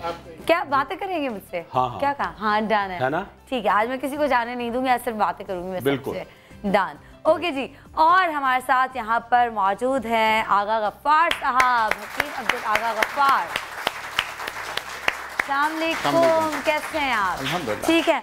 और भाई आपसे इस्लामिक शहद के बारे में मुझे बात करनी है, मैंने इतनी तारीफ सुनी है। और वही कहते हैं ना, घर की मुर्गी दाल बराबर। आपको कभी कभी ये लोग आते हैं, मैं हमेशा तारीफ करती हूँ बहुत ज़्यादा, बट इतने फ़ायदेमंद चीज़ें हैं और शुगर फ्री भी इनका शहद है। तो मुझे आपसे ये पूछना था, ये मैंने सुना था, तो ये क्या सही बात है? नहीं, शहद शुगर फ्री कैसे हो सकता है? शहद तो वैसे भी कहते हैं ना शुगर नहीं होती। देखिए, इंसानी जिस्म इंसुलिन यूज़ करता है मिठास को ग्लाइकोजन में तब्दील करने के लिए। ग्लूकोज को ग्लाइकोजन में तब्दील करने के लिए हमें इंसुलिन की ज़रूरत पड़ती है। ठीक है। अच्छा, जो शहद है इसमें बाज़ शहद ऐसे हैं जो बराह रास्त ग्लाइकोजन में तब्दील हो जाते हैं, उसमें उनकी इंसुलिन की जो कॉम्बिनेशन उसकी ज़रूरत नहीं पड़ती। तो इसलिए हम कहते हैं कि जो डायबिटीज़ के पेशेंट हैं वो कम मिकदार में सही लेकिन शहद इस्तेमाल कर सकते हैं, उससे उनका शुगर लेवल इंक्रीज है। ठीक है, तो कोई शुगर फ्री और शुगर वाली शहद का नहीं, शुगर फ्री शहद हो ही नहीं सकता। वही मैंने सोचा, वो तो एक उसमें होगा ना जो गुड़ और उसकी शहद बनती हो, उसमें ओरिजिनल शहद में शुगर फ्री कैसे हो सकता है? वो तो ओरिजिनल शहद होगा। देखिए, शुगर फ्री को हम इस तरह कह सकते हैं कि ये शुगर इसमें नहीं होती, लेकिन जो इसके अंदर मिठास है, जो सुक्रोज है, जो लैक्टोज है, वो मौजूद होता है ना, तो उस लेकिन ये वो नेचुरल चीज़ है जो कन्वर्ट होने के लिए इंसुलिन की मोहताज नहीं है, बस ये जबरदस्त। अच्छा, मुझे बताएं कि इनका मशहूर ज़माना इनका इस्लामिक शहद जो है इनका कौन सा? आई थिंक ये वाला है जो 100% नेचुरल, जो तिब्बे नबी और ये वाला जो आप पढ़े, हाँ इसमें है ये सब चीज़ें। बुनियादी चीज़ अभी आप फरमा रही थी कि वो अदरक, लहसुन, लीमू और सिरका मिला करके एक ऐसी कॉम्बिनेशन बनती है। देखिए, अदरक में जिंजरीन है, लहसुन में एलिसिन है। एलिसिन हमारी बॉडी में कोलेस्ट्रॉल को कम करने के लिए, खून को पतला करने के लिए एक बेहतरीन दवा है। और जिनका खून ऑलरेडी पतला हो, क्या वो लोग खा सकते हैं? ये नेचुरल एलिसिन है ना, अकॉर्डिंग टू लीड। अब आप ये देखिए, मैं आपको एक आम मिसाल दूं, कोई भी जड़ी बूटी, यानी मसलन मैं बात करता हूँ हैंडबैन की। हैंडबैन जो है एक ऐसी दवा है जिसको हायोसाइमस नाइग्रा कहते हैं। हायोसाइमस नाइग्रा का एक्सट्रैक्ट हायोसिन के नाम से है और पूरी दुनिया में हायोसिन इतनी जादू असर दवा है। क्या होता है? हायोसिन एक ऐसा इंजेक्शन होता है कि अगर शदीद दर्द हो रहा हो तो इंजेक्शन लगाते हैं, इंजेक्शन बाद में जिस्म से बाहर आता है, उससे पहले दर्द ठीक हो जाता है। लेकिन मैं आपसे अर्ज करूं 1000 साल पुरानी बात कि 1000 साल पहले इमाम राजी ने लिखा था कि जो ये हैंडबैन है, इसको कहते हैं हम लोग अजवाइन खुरासानी। हायोसिन को थोड़ा सा ओवर डोजेज हो जाए तो उससे वॉमिटिंग और मतली शुरू हो जाएगी। और तारीख ये बताती है कि हायोसीन पूरी दुनिया में बैन हुआ सिर्फ इसी बुनियाद पे कि उसकी डोजेज एडजस्ट नहीं हो पाई और उससे वॉमिटिंग शुरू हो जाती है। लेकिन अब हो सकता है, अब तो डॉक्टर्स को इतनी नॉलेज है, सब है, तो अब कर सकते हैं जिनको माइग्रेन और किसी भी तरह का दर्द हो तो फौरन लगा दें। मेरी दरख्वास्त ये है कि आज से 15 साल पहले बड़ा कॉमन हो गया था और अब वो बैन कर दिया गया। इसलिए कि वो 10 साल बाद वो बैन हो गया। दर्द तो अब उठे हमें नहीं, अब बहुत सारी और चीजें आ गई हैं। अच्छा, मैं आप इसकी बात कर रही थी, ये अदरक लहसुन सिरके का कॉम्बिनेशन है। हाँ। और नई तहकीक, और लेमन भी है इसमें लेमन भी है। इसकी नई तहकीक ये है कि अगर 3 टीस्पून गर्म पानी में मिलाकर पी लिया जाए तो इससे लोअर एब्डोमेन की फैट्स कम होती है और वेट कम करने के लिए बहुत अच्छी दवा है। वाह, अच्छा, और इसके साथ वो अजवा का वो देते हैं, अजवा वो क्यों? ताकि वीकनेस ना हो। नहीं, अजवा की तारीख ये है कि नबी करीम सल्लल्लाहु अलैहि वसल्लम हज़रत साद इब्न अबी वक़ास के पास तशरीफ़ लाए।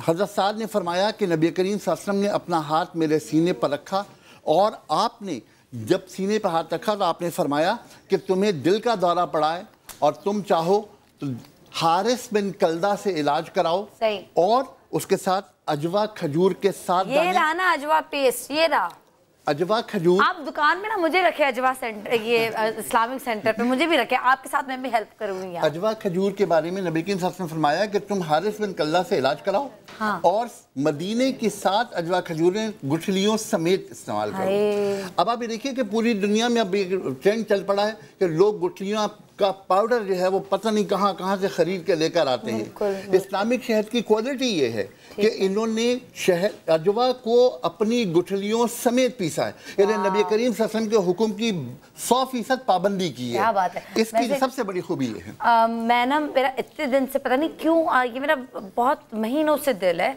अभी नहीं, कोई तकरीबन शायद 1-1.5 साल 2 साल से मेरा तो ये दिल चाहता है कि मैं ना अजवा खजूर, क्योंकि अगर मैं खजूर लेने जाती हूँ अपने लिए, जो कि मैं कम, बाकी लोग ज़्यादा खा रहे होते हैं, तो मैं कहती हूँ अजवा खजूर की ना गुठलियाँ जो है ना वो मैं संभाल के रखूँ, और वो मैं इतनी संभालूँ कि वो ना मेरे पास 1.25 लाख तकरीबन वो मेरे पास हो।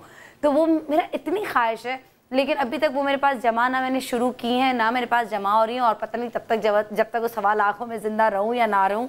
तो अब और किसी और पे ट्रस्ट भी नहीं होता कि आपको सही मिल रही है चीज़ें, नहीं, बट ये इसकी गारंटी तो मैं भी दे सकती हूँ। अगर ये कहते हैं तो बिल्कुल सही है।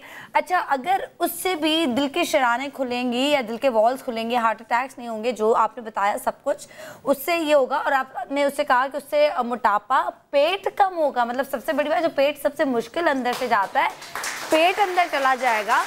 तो फिर इजी स्लिम का क्या करें, इजी स्लिम का क्या करें, मतलब ये फिर क्यों है? देखिए, उसमें शहद शामिल है और इसमें क्या पानी मौजूद? नहीं, इसमें शहद नहीं है, शहद के बगैर कॉम्बिनेशन है।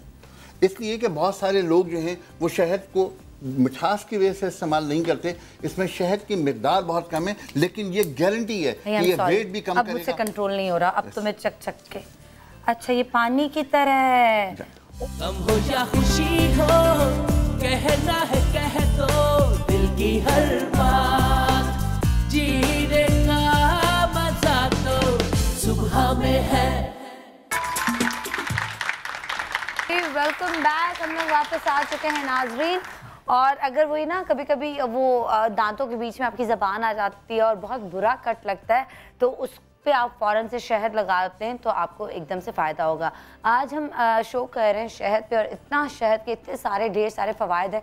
और अभी जैसे मुझे आगा साहब ने बताया कि अगर शहद में, मैंने कहा अच्छा ड्राई फ्रूट क्यों रखा हुआ है, तो उससे क्या होगा, इन्होंने कहा शहद में आप गोश्त भी रख लेना तो सालों बाद भी निकालेंगे तो वो ख़राब नहीं होगा। तो शहद में कोई भी चीज़ रखेंगे तो वो कभी भी ख़राब नहीं होती। तो जले पे भी शहद लगाना चाहिए, जले पे भी शहद लगा दें, आपको निशान नहीं पड़ेगा, फ़ौरन फ़ायदा होगा। आपकी 3 सुपर लेयर्स जो है ना वो साफ़ हो जाती है, आप बहुत अच्छे लगते हो, ग्लो आता है।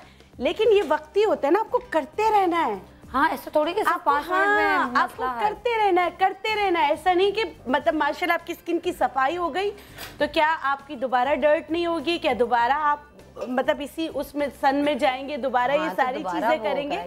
तो ये याद रखिएगा, ये वक्ती जो माशाल्लाह ग्लो आया, ये बरकरार रहने के लिए इनको करते रहना है आपने। अगर आपकी इजाजत से। जी जी जी बिल्कुल। इंसान के पोस्ट में हूं ना, मुझसे इजाजत। आज वही मैं कह रही हूँ बिल्कि सापा के लिए कॉल आ रही। इजाजत ली, बेटी से इजाजत लेने की जरूरत। दरअसल बात यह है कि इंसानी जिस्म में हर वक्त तब्दीलियाँ आती हैं, लेयर्स हमेशा नई आती रहती हैं।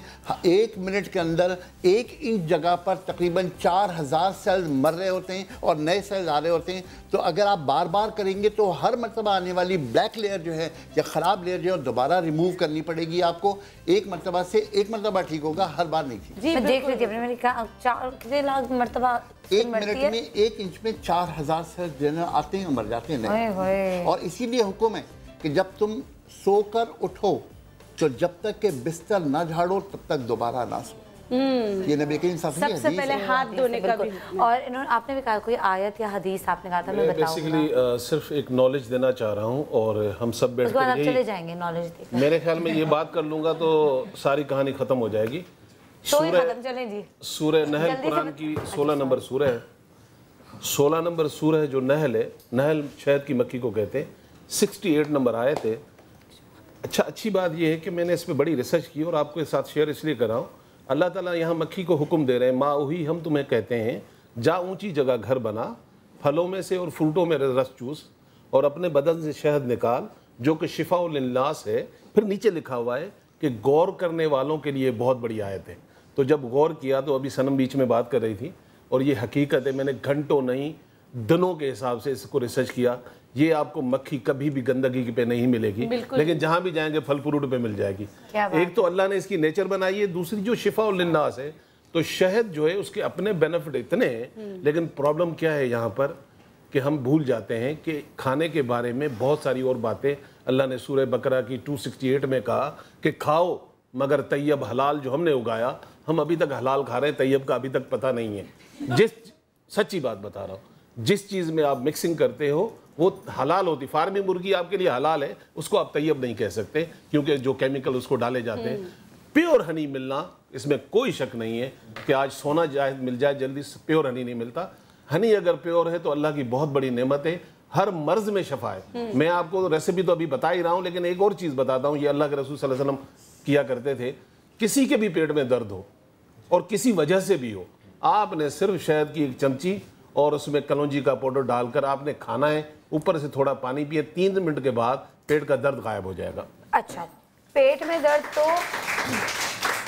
हर बंदे को इस दौर में, बात कोई पेट में किसी के रह जाए, अब किस तरह किसको बताएं, किस तरह बताएं, तो क्या उसको भी ये फर्क पड़ेगा?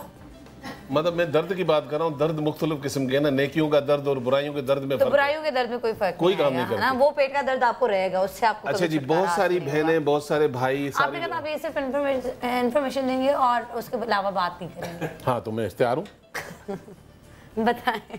अच्छा जी, बहुत सारी बहन भाई हमारे, उनको औलाद का मसला, जिनको औलाद का मसला, भाई बाप बेटियां सब देखे ना, जिनको भी औलाद का मसला होता है, तो बिल्कुल जी, उनको 16 साल की लड़कियां, 16 से लेकर 100 साल, तो 100 साल की कोई लड़की नहीं होती, आपने खुद ही कहा था, सिर्फ 16 साल तक होती। नहीं, मतलब मैं ये कह रहा हूँ 16 साल। मैं असल में माओ को कभी बूढ़ा नहीं कहता, मैं कहता हूँ अल्लाह किसी की माँ को बूढ़ा नहीं करे, इनको लड़कियां ही रहना चाहिए। अच्छा जी, मैं ये बताना चाह रहा हूँ कि अगर कोई रिपोर्ट्स आपने करा लिए, पहले तो बेसिकली ये होता है कि हम 2 रिपोर्ट्स होती हैं, ख़वातीन की फॉलिकल्स की और हस्बैंड के लिए एक सीमेन की। आपने रिपोर्ट करा ली, सब सही था, लेकिन अब औलाद नहीं हो रही है, तो अल्लाह की बहुत बड़ी नेमत बता रहा हूँ। ये आप दूध उठाइए, फ्रेश आधा गिलास उठाइए, 1 कप उठाइए, और उसके अंदर आपने जायफल जो आपके घर के किचन में होती है उसका पाउडर डालें 1/4 टीस्पून। इसको अच्छी तरह मिक्स कर लें और उसके बाद आपने प्योर शहद, कौन सा शहद होना चाहिए? मतलब इतने अलग अलग तरीके के शहद हैं। शहद होता है बस, और कुछ भी नहीं होता। अब इसमें चीजें मिलाते रहें, कलौंजी मिला दें, कोई काली मिर्च मिला दें। शहद तो बुनियादी तौर पर, छोटी मक्खी का शहद, ये सब भी होते हैं ना। इसमें वो है जैसे जायफल वाला शहद बन गया ना, जायफल दूध वाला। मक्खी किस फूल से नेक्टर ले रही है ये डिपेंड करता है। हाँ, तो वही। लेकिन मैं जो गारंटी करना चाहता हूँ इस्लामिक शहद की, इस्लामिक शहद का कोई भी शहद ले लें आप 100% प्योर होगा। अच्छा, ओके, तो इसमें कोई भी शहद तो मतलब शहद बस वो जैसे आगा साहब कह रहे हैं शहद कोई भी हो, बस प्योर पे भी तो शहद है ना। नहीं अल्हम्दुलिल्लाह हमारे पास लेकिन प्रॉब्लम होता है। शहद है ना मेरे पास है, लेकिन वो सवाद का फार्मिंग वाला है, प्योर है लेकिन फार्मिंग। मोस्टली यहाँ पे फार्मिंग होता है और मेरे पास भी हर वक्त नहीं होता, सच्ची बात ये। मेरे पास 2-2 महीने शहद मिलता ही नहीं, तो बेचेंगे कहाँ से? कितनी अच्छी बात है, कितना सच बोला। नहीं जो नहीं है। अच्छा जी, तो हम क्या कर रहे हैं, 1 गिलास दूध या आधा गिलास दूध में हमने जायफल का पाउडर डाला, उसके बाद हमने 1 टीस्पून इसमें शहद डाला है। अल्लाह का नाम लेकर इसको आप पिएं। औलाद के लिए ये हमने मौज़े देखे हैं और आप भी करके देखें। कितने मतलब टाइम? रोजाना 1 दफा पीना है। टाइमिंग किसी वक्त भी पी लें, दिन के किसी पहले बाद में कोई फर्क नहीं पड़ता। शुक्र है निहार मुंह नहीं कहा मैंने कहा दिन में निहार मुंह बंदा क्या क्या खाएगा। एक्चुअली खाने के 1 घंटे बाद भी हम, सच्ची बात है, मैं अक्सर पेशेंट को भी कहता हूं कि 1 घंटे बाद इसलिए खाएं कि खाने के ऊपर आप दवाई लेंगे पानी के साथ, पानी पीना खाने के ऊपर सुन्नत नहीं है, तो सुन्नत की वजह से कहते हैं कि भाई 1 घंटा डिले करें। और पेट भी निकल आता है। जी पेट भी निकलता है, कई अमराज होते हैं। अच्छा अब वो नींद वाला जल्दी बताएं, अगर आपको लगा कि मैं ये पिला के अभी रिजल्ट्स सुला दें जी, कौन सोना चाह रहा है? रिजल्ट्स मुझे दिखाने के, हाँ वो वाला। वैसे नींद के लिए माहौल भी चाहिए, यहाँ नींद वाला माहौल है नहीं, जागने वाला है, फिर भी कोशिश करेंगे। नहीं आपने कहा था मैं यूं। गर्म पानी आपने लेना है, गर्म पानी लेना है यहाँ, क्योंकि मैं चूल्हा नहीं है तो मैं आपको सिर्फ बता रहा हूँ कि गर्म पानी आपने लेना है। कैमोमाइल जो है, इसको जर्मन कैमोमाइल कहते हैं, और सर गुले बादियान बाबूना, तो यहाँ अगर सादी जुबान में गुले बाबूना के नाम से आप उसमें, बेहतरीन चीज़ है ये। हाँ जी, ये तो रात को अगर आप पिए तो आपको बड़ा रिलैक्सिंग और मैं अपने रोज़मेरी ऑयल में इसका भी एक्सट्रैक्ट डालती हूँ, नींद बड़ी अच्छी आती है लोगों को, सर के लिए भी बड़ा अच्छा है। तो कैमोमाइल हमने इसमें ऐड किया है, गुले बाबूना जिसको कहते हैं, और हमने 1 टीस्पून शहद डाला है। ठीक है, और रात को आप ये पी लें नींद से। हाँ मतलब जब आप चाहें, वैसे देखें रात को प्रॉब्लम क्या है, हमारे यहाँ पढ़े लिखे लोग हैं, उनको डॉक्टरों ने पता नहीं किसने बताया हुआ है 7-8 घंटे नींद कर लें। अल्लाह कुरान में कह रहा है सूरह मुज़म्मिल, रात को सो। भाई 12 बजे के बाद पूछो तो दूसरा दिन होता है, कहते हैं हाँ 12 के बाद दिन बदल जाता है, तो भाई तुम दूसरे दिन की नींद ले रहे हो ना। रात को 12 से पहले जो सो रहा है वो रात की नींद ले रहा है, क्योंकि दिन में आपकी बॉडी जितनी भी है वो आपकी तोड़ फोड़ होती है, और रात को अल्लाह उसको रिपेयर कर रहा होता है। तो रिपेयर करने वाला टाइम आप टीवी और जागने में गुजार देते हैं। और हम किसी को बताएं कि यार मैं तो रात को 9 बजे 10 बजे अगर सो जाती हूँ, जो कि मैं पहले सोती थी, अब तो खैर मैं थोड़ा सा लेट सोती हूँ, पहले तो मैं 8-9 बजे सो जाती थी, तो लोग हंसते हैं। अच्छा सनम, ये बच्चों के लिए जो हाइपर बच्चे होते हैं ना, उनके लिए भी बहुत अच्छा है। जो ओवर एक्टिव हाइपर तोड़ फोड़ करने वाले बच्चे होते हैं, उनके लिए बड़ा अच्छा है कैमोमाइल। स्लीपिंग ब्यूटी नहीं बनना है। सोने के लिए बेटा, सोने का इरादा भी चाहिए, सो जाइएगा, खुदा को माने। अल्लाह के लिए सो। आपको नींद नहीं आती? वैसे एक बात है, कैमोमाइल पिलाकर अगर कोई शख्स न सोना चाहे तो बस एक हरी मिर्च खा ले, नहीं सोएगा। जल्दी से हरी मिर्च भी दे दो इनको। अच्छा एक सेकंड, पहली दफा किसी भी लाइव शो में ये मौजूद होने वाला है कि एक ड्रिंक पीने से यहाँ पे हमारी जो बहन है उनको नींद आ जाएगी और वो सो जाएंगी। तो ये जादुई ड्रिंक हम इनको पिलाएंगे और सारे लोग यहाँ पे खामोश होंगे, और कुछ लाइट्स अगर ऑफ कर दें, हो सकती है लाइट्स ऑफ हो सकती है। और बेटा ले जाने के लिए घर वालों को भी बुला लेना, शो खत्म होने के बाद जाना भी है। तो मैं अपनी बहन को उठाऊंगी ना नींद से। अच्छा आपको नींद क्यों कम आती है? माइक ऑन है? हेलो, इको होनी चाहिए ताकि मुझे पता चले, मेरे कान में मेरी आवाज़ आए। हेलो, ये मेरे भाई, मतलब यहाँ पे ठीक है ना, ऑन एयर तो जाती है आवाज़ हमें। मुझे इजाजत हो तो मैं नफ्स देख के बता सकता हूँ ये सोती क्यों नहीं। पहले मैं, हाँ पहले आप बताएं। नहीं ये नहीं बताया ना, पहले ये आप ना बताएं। वालेकुम सलाम, सीधा चाहिए। टेंशन बहुत है। नहीं मैं बताऊं इसके साथ क्या मसला है? एंजाइटी यानी कि डिप्रेशन, दूसरा मेरे ख्याल में इनको औलाद भी चेहरा पर फेस रीडिंग। सही है बेटा, मैंने सही कहा। और मैं कहने वाली थी कि माशाल्लाह दिल की बहुत अच्छी है, लेकिन जिसके साथ भी, जिस पे भी ये ट्रस्ट करती है, आगे से इसको हमेशा धोखा मिलता है। ये सही है? क्यों नहीं लगा? ये पहली दफा नहीं लगा, वरना कहीं पे भी आप हाथ दिखाने जाएं, कुछ भी हो, तुम दिल की बड़ी अच्छी हो, लेकिन तुम्हारे साथ लोग सच्चे नहीं होते। आप कहते हाँ सही बात है, तुम्हारी कोई प्यारी चीज़ तुमसे कहोगे, कुछ ना कुछ होता है, हाँ हाँ बिल्कुल सही बात है, ऐसे बेवकूफ़ बनते हैं, लेकिन ये बड़ी सच्ची बनती है। उससे कहा नहीं ऐसा कोई मसला नहीं है। चले, आज बेइज्जती डे क्यों चल रहा है मेरा? झूठी बोल देती क्या ऐसा है? मतलब तुम्हें पता है कि मैं, मतलब मुझे हंसाने के लिए, खुश करने के लिए बोल देती। तुम वो मक्खी बनो जो अच्छे फूलों पे बैठती है, मैं वो बन जाऊँ, अल्लाह खैर करे फिर तो। चलो अच्छा बताओ कि नींद क्यों नहीं आती? नींद मुझे बहुत कम आती है, कि कम से कम 10 मिनट सोऊं, 15 मिनट सोती है तो फिर जो आधे पौन घंटे बाद मुझे फिर जाके नींद आती है। ऐसी नहीं होती कि मैं बस प्रॉपर तरीके से मैं सो जाऊँ ना तो सुबह मैं जाकर उठूँ। तो ये तो नॉर्मल है, बहुत सारे लोगों के साथ और पैरों में इतनी बेचैनी, घबराहट, आखिर में मैं रोती हूँ, सोचती बहुत होगी है ना? थोड़ा सा सोचती हूँ। नहीं पहले से का सोचती हूँ, मैंने साथ इत्तेफाक बोला कि नहीं, इसने हर बात मेरी को गलत कहना है। ये किसने बोला है? बताओ तुम कौन से मॉर्निंग शो से आई हो? गम हो या खुशी हो, कहना है कह दो दिल की हर बात, जीने का मजा तो सुबह में है। तो ये अभी पियो और मुझे ये बताओ, मुझे ये तो पता है कि तुम्हें अभी नींद नहीं आएगी, लेकिन ये कितना रिलैक्सिंग है, मुझे बताना कि तुम कितना रिलैक्स फील कर रही हो।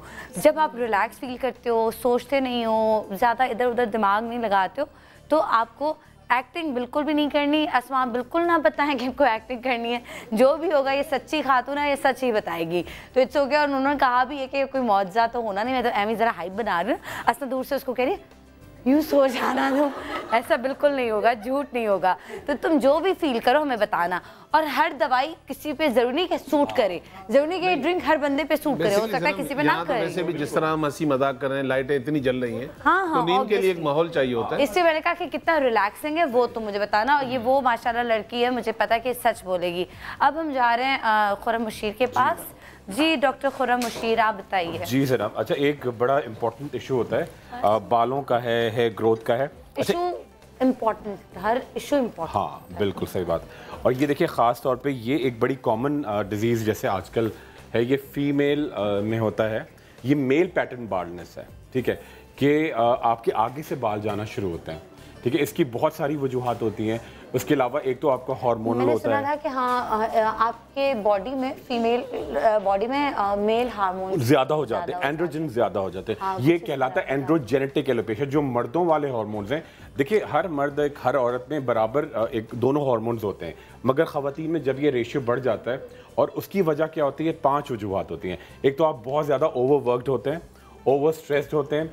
थर्डली आपकी डाइट में इस तरह की चीज़ें होती हैं जो आपके हार्मोन्स को बैलेंस नहीं रहने देती। और सबसे इंपॉर्टेंट बात, आप क्या करते हैं कि जब भी आप कोई चीज़ खाते हैं उसके बाद आप उसको सही तरह डाइजेस्ट होने का टाइम नहीं देते। अच्छा जी, एक और ये मर्दों में ये मेल पैटर्न एलोपेशिया है, ठीक है। ये आपका आगे से बाल जाना शुरू होते हैं, और साथ साथ ये देखिए ख़वातीन ने बहुत ज़्यादा अगर एक ये कहलाती है हैबिटिक डिफॉर्मिटी।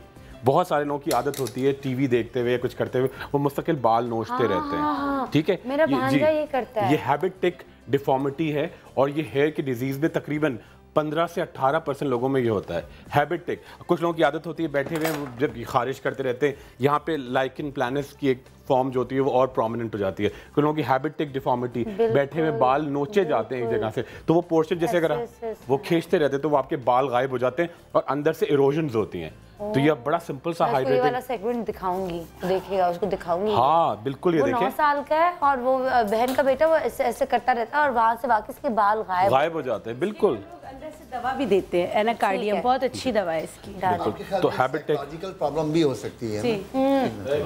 जब कुछ सोचता है या उसको कुछ समझ ना आ रहा हो कि मैं क्या करूं, किस तरह बहनों को तंग बिल्कुल। अच्छा पता है, मगर आप सही कह रहे हैं बिल्कुल। अच्छा, इसको जैसे लोग कहते हैं कि जी हैबिटिक डिफॉर्मिटी या नेल बाइटिंग, पहले ये काउंट होती थी कि जी आप स्ट्रेस में है या एंग्जाइटी है, मगर अब जो है ये लेटेस्ट जो फॉर्म इंफॉर्मेशन है ये आपकी जीन्स में आती है, ये आपकी विरासत होती है। ये कोई कुछ लोगों की नाखून काटने की आदत, लोग कहते हैं, अम्मा कहती है मेरा बेटा परेशान रहता है, वो बिल्कुल खुश होता है। अच्छा जी, ये आ गई जी मेयोनीज, ठीक है।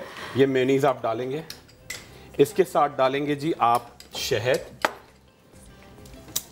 शहद, मेयोनीज, मेथी दाना, ये ले लेना जी खुला हुआ है, शहद, मेयोनीज, मेथी दाना, ठीक है। ये अच्छा मास बनेगा, ठीक है। उसके साथ डालेंगे जी 3 तेल हैं जी, ये जैतून का तेल, सरसों का तेल और कैस्टर ऑयल। जैतून का तेल, सरसों का तेल, कैस्टर ऑयल आपने डाला, साथ में मेयोनीज आपने डाला, इसके अंदर मेथी दाना, सही, थोड़ी सी दालचीनी। और बालों का फर्क कब कैसे अभी जब उनको लगाएंगे, अभी लगाएंगे, अगर फिर वॉश करेंगे तो 20 मिनट्स के अंदर, ठीक है, थोड़ी सी इसके अंदर ये देखिए ये डालेंगे दालचीनी, और एंड में देखिए वैसे आप ये बहुत काफ़ी है, मगर क्योंकि हम टीवी पे कर रहे हैं तो इसको और ज़्यादा से ज़्यादा एक मैं एक्सट्रैक्ट बताऊंगा जिसके अंदर है ईरानी गुलाब, स्पेनिश जैस्मीन, एलोवेरा, दूध और अखरोट, ठीक है। ये मास्किन है, ये आपके पूरे मास्क देता है आपके पूरे बालों को और आपकी स्किन को, ये बड़ी खुशबू के साथ और बड़ी इसके अंदर मुलायमत आएगी, और आपके बाल जो अकड़े अकड़े रहते हैं जिन लोगों के, और ये क्रीम जो भी आप लगाएंगे मास्क अंदर तक, क्योंकि जब तक आपकी जड़ों में नहीं जाएगा ये पेनिट्रेट नहीं करेगा। और ये लगाने के बाद आप इसको या तो ब्रश से लगा के छोड़ दें या लकड़ी के कंगे से थोड़ी देर लगा के इसको कंगा करें। और ये लोग एक बड़ी अच्छा, और कंगा जो एक दूसरे का यूज नहीं करना चाहिए, बिल्कुल भी नहीं, बिल्कुल भी नहीं। अच्छा, और एक लोगों को ये बड़ा तस्वुर है कि जी मैं कंगा करती नहीं हूँ, मैं ब्रश करती नहीं हूँ, क्योंकि मैं करती हूँ तो मेरे बाल गिरते हैं। अगर आपके 100 से 150 बाल नेचुरली गिरते हैं तो वो गिरने चाहिए, वो गिरेंगे तो नए आएंगे, ठीक है जी, कर दें।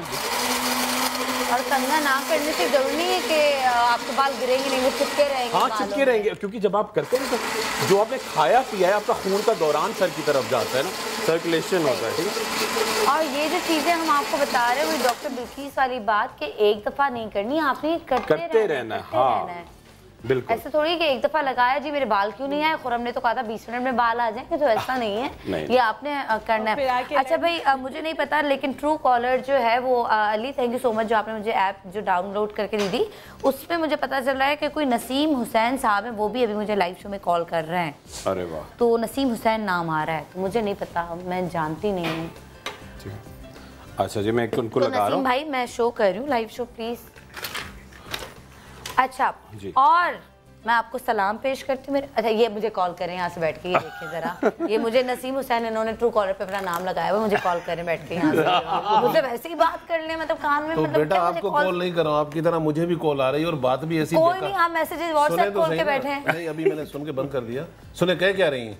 एक सेकंड, कह रही मैं आपको टीवी पे देख रहे हैं, मैंने कहा आ रहा हूँ तभी तो देख रही मैं अब क्या करूँ। मैं आपको एक बात बताऊँ कि सुबह मैं भी आ रही थी, मैं एक वीडियो देख रही थी, शॉर्ट करके आपको छोटी सी बात बताती हूँ कि एक बच्चा था और जिस तरह घरों के बाहर आके लोग चीज़ें बेचते हैं, तो एक बंदी ने उसे कहा कि मैं तुमसे खरीद नहीं सकती क्योंकि मैं अफोर्ड नहीं कर सकती, बट तुम 2 मिनट आके 15-16 साल का कोई बच्चा था, तो तुम आके बैठो, तो उसने उसको दूध का ग्लास दिया बंदी ने उसे, और उसने कहा कि मुझे तुम्हारा चेहरा देख के लग रहा है कि तुम बहुत ही थके हुए हो और तुम बहुत भूखे और प्यासे हो, तो ये दूध के ग्लास से तुम्हारी प्यास भी ख़त्म हो जाएगी और तुम्हारी भूख भी ख़त्म हो जाएगी, तो तुम ये पी लो। और उस औरत के आगे पीछे कोई नहीं था, शौहर की डेथ हो गई थी, तो जो भी थोड़े बहुत उसके पैसे आते थे तो उसी से वो अपना गुजारा करती थी। एक दिन उसको हार्ट अटैक हुआ, वो बीमार हुई, बेहोश हुई, पड़ोसी जो थे एकदम से उसको हॉस्पिटल ले गए। जब हॉस्पिटल गए तो जब वो होश में, ऑपरेशन हुआ, इमरजेंसी में ज़ाहिर पूछते तो नहीं है ना कि भाई आपका ऑपरेशन करना है नहीं करना, तो उन्होंने किया। तो वो औरत, वो खातून बहुत परेशान थी कि अब मैं हॉस्पिटल में हूँ, मेरा बिल बना होगा, तो मैं कैसे, किससे जाके पैसे लूँगी और मैं क्या करूँगी।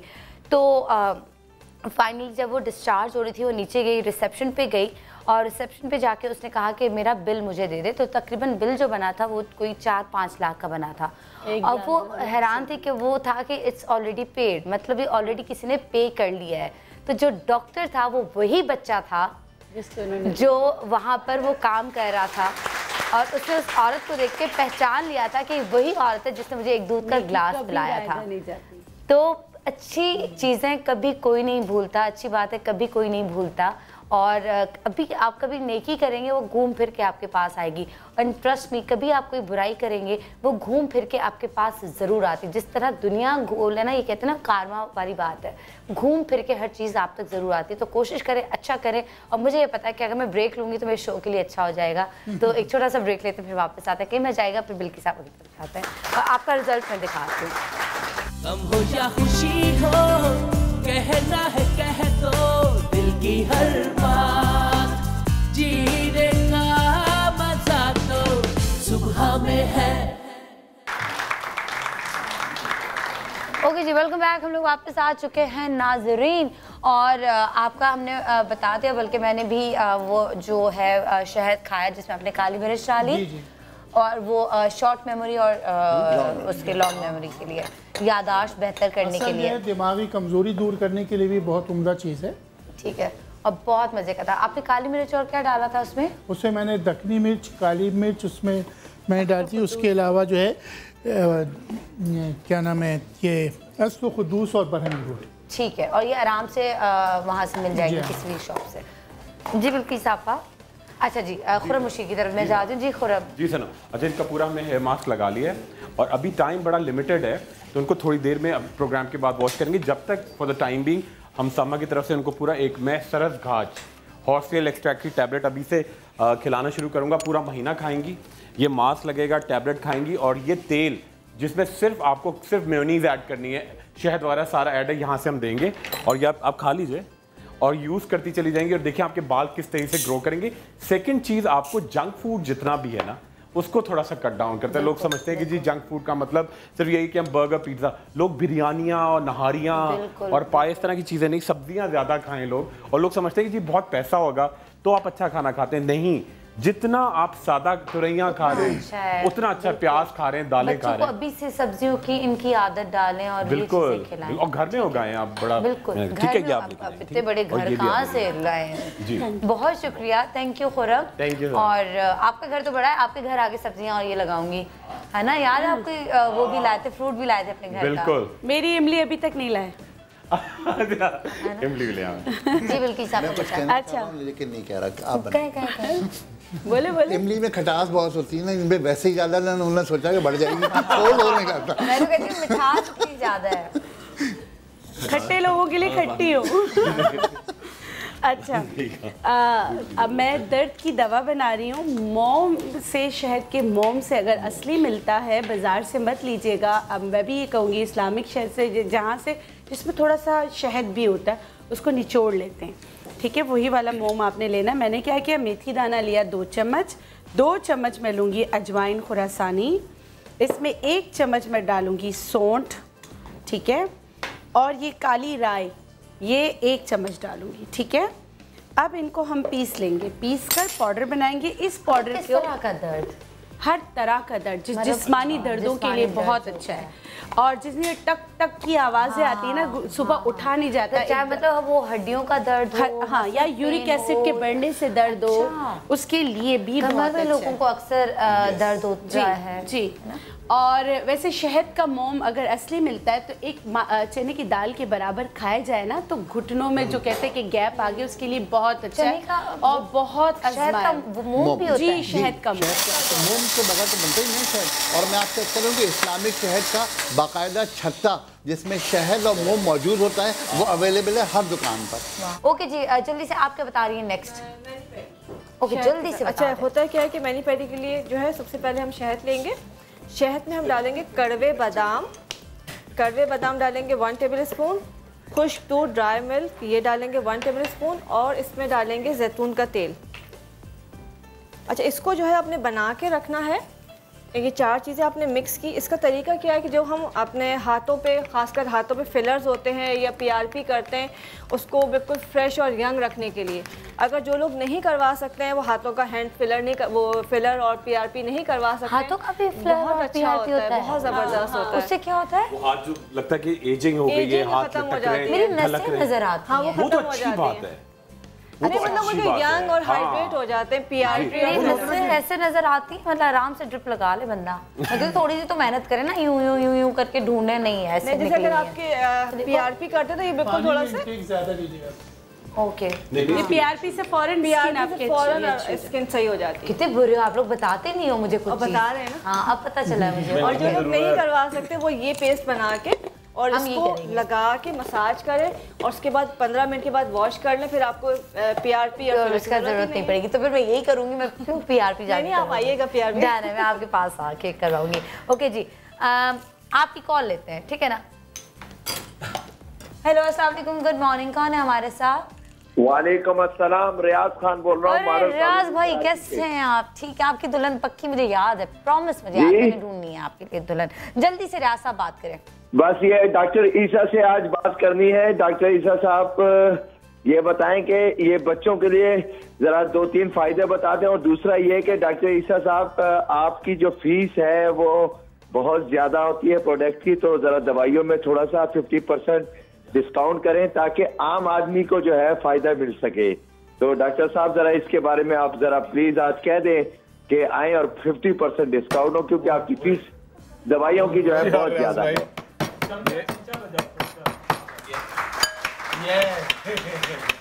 जब तक आप 70% ऑफ नहीं करेंगे, आपने 50 का, मैं 70 कह रही हूँ, अब तो मैं वो वाला बच्चा हूँ ना कुछ दिन जो मेरी हर बात मानी जाएगी। 70% ऑफ, 70% ऑफ। बोल दो ना। नहीं, सिर्फ रियाज साहब के लिए तो हमारी बहनें बहुत दुखी हो जाएंगी। मैं ये कर देता हूँ, एक दिन रियाज भाई आज आपके लिए पूरा दिन, और कल का दिन जो है वो सनम के लिए 2 दिन कर दिए हमने।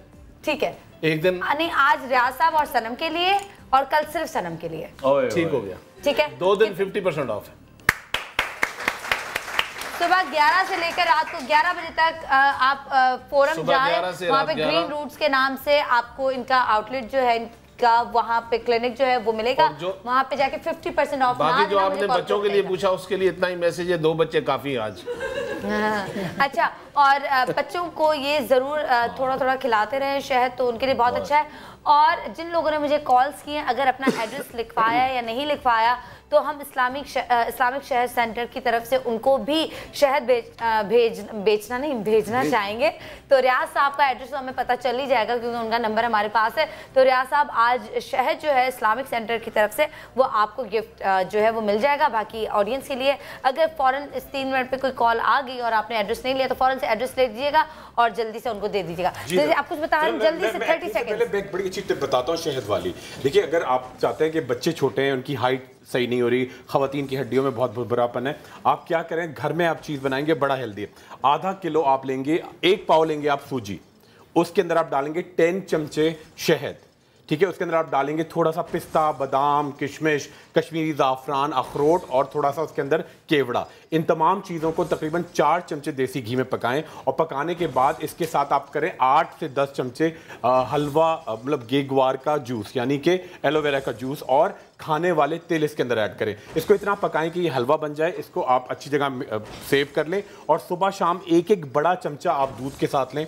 आपकी हाइट, आपके बाल, आपकी आई लैशेज, आपकी आईब्रोज, आपके नाखून नेचुरली शाइन करेंगे और खवातीन का जो हड्डियों का इशू होता है उसके प्रोसेस का वो बिल्कुल क्लियर खत्म हो गया। मैं इजाजत लूं, अगर कोई एक इंपॉर्टेंट बात करनी है तो बताऊंगा, एक जुमला सिर्फ। एंटी कैंसर के लिए सिर्फ 2 चीजें, ज़ाफ़रान और काफूर। काफूर, ये 2 चीजें जो है, जिसमें काफूर जो है तकरीबन 100 ग्राम और ज़ाफ़रान 250 ग्राम, ये रेशियो होता है।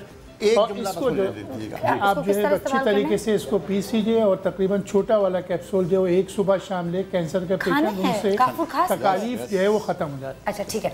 एक जुमला, न्यू बॉर्न बेबी को शहद चटाना नबी करीम सल्लल्लाहु अलैहि वसल्लम की सुन्नत है और नबी करीम सल्लल्लाहु अलैहि वसल्लम की सुन्नत कभी गलत नहीं हो सकती।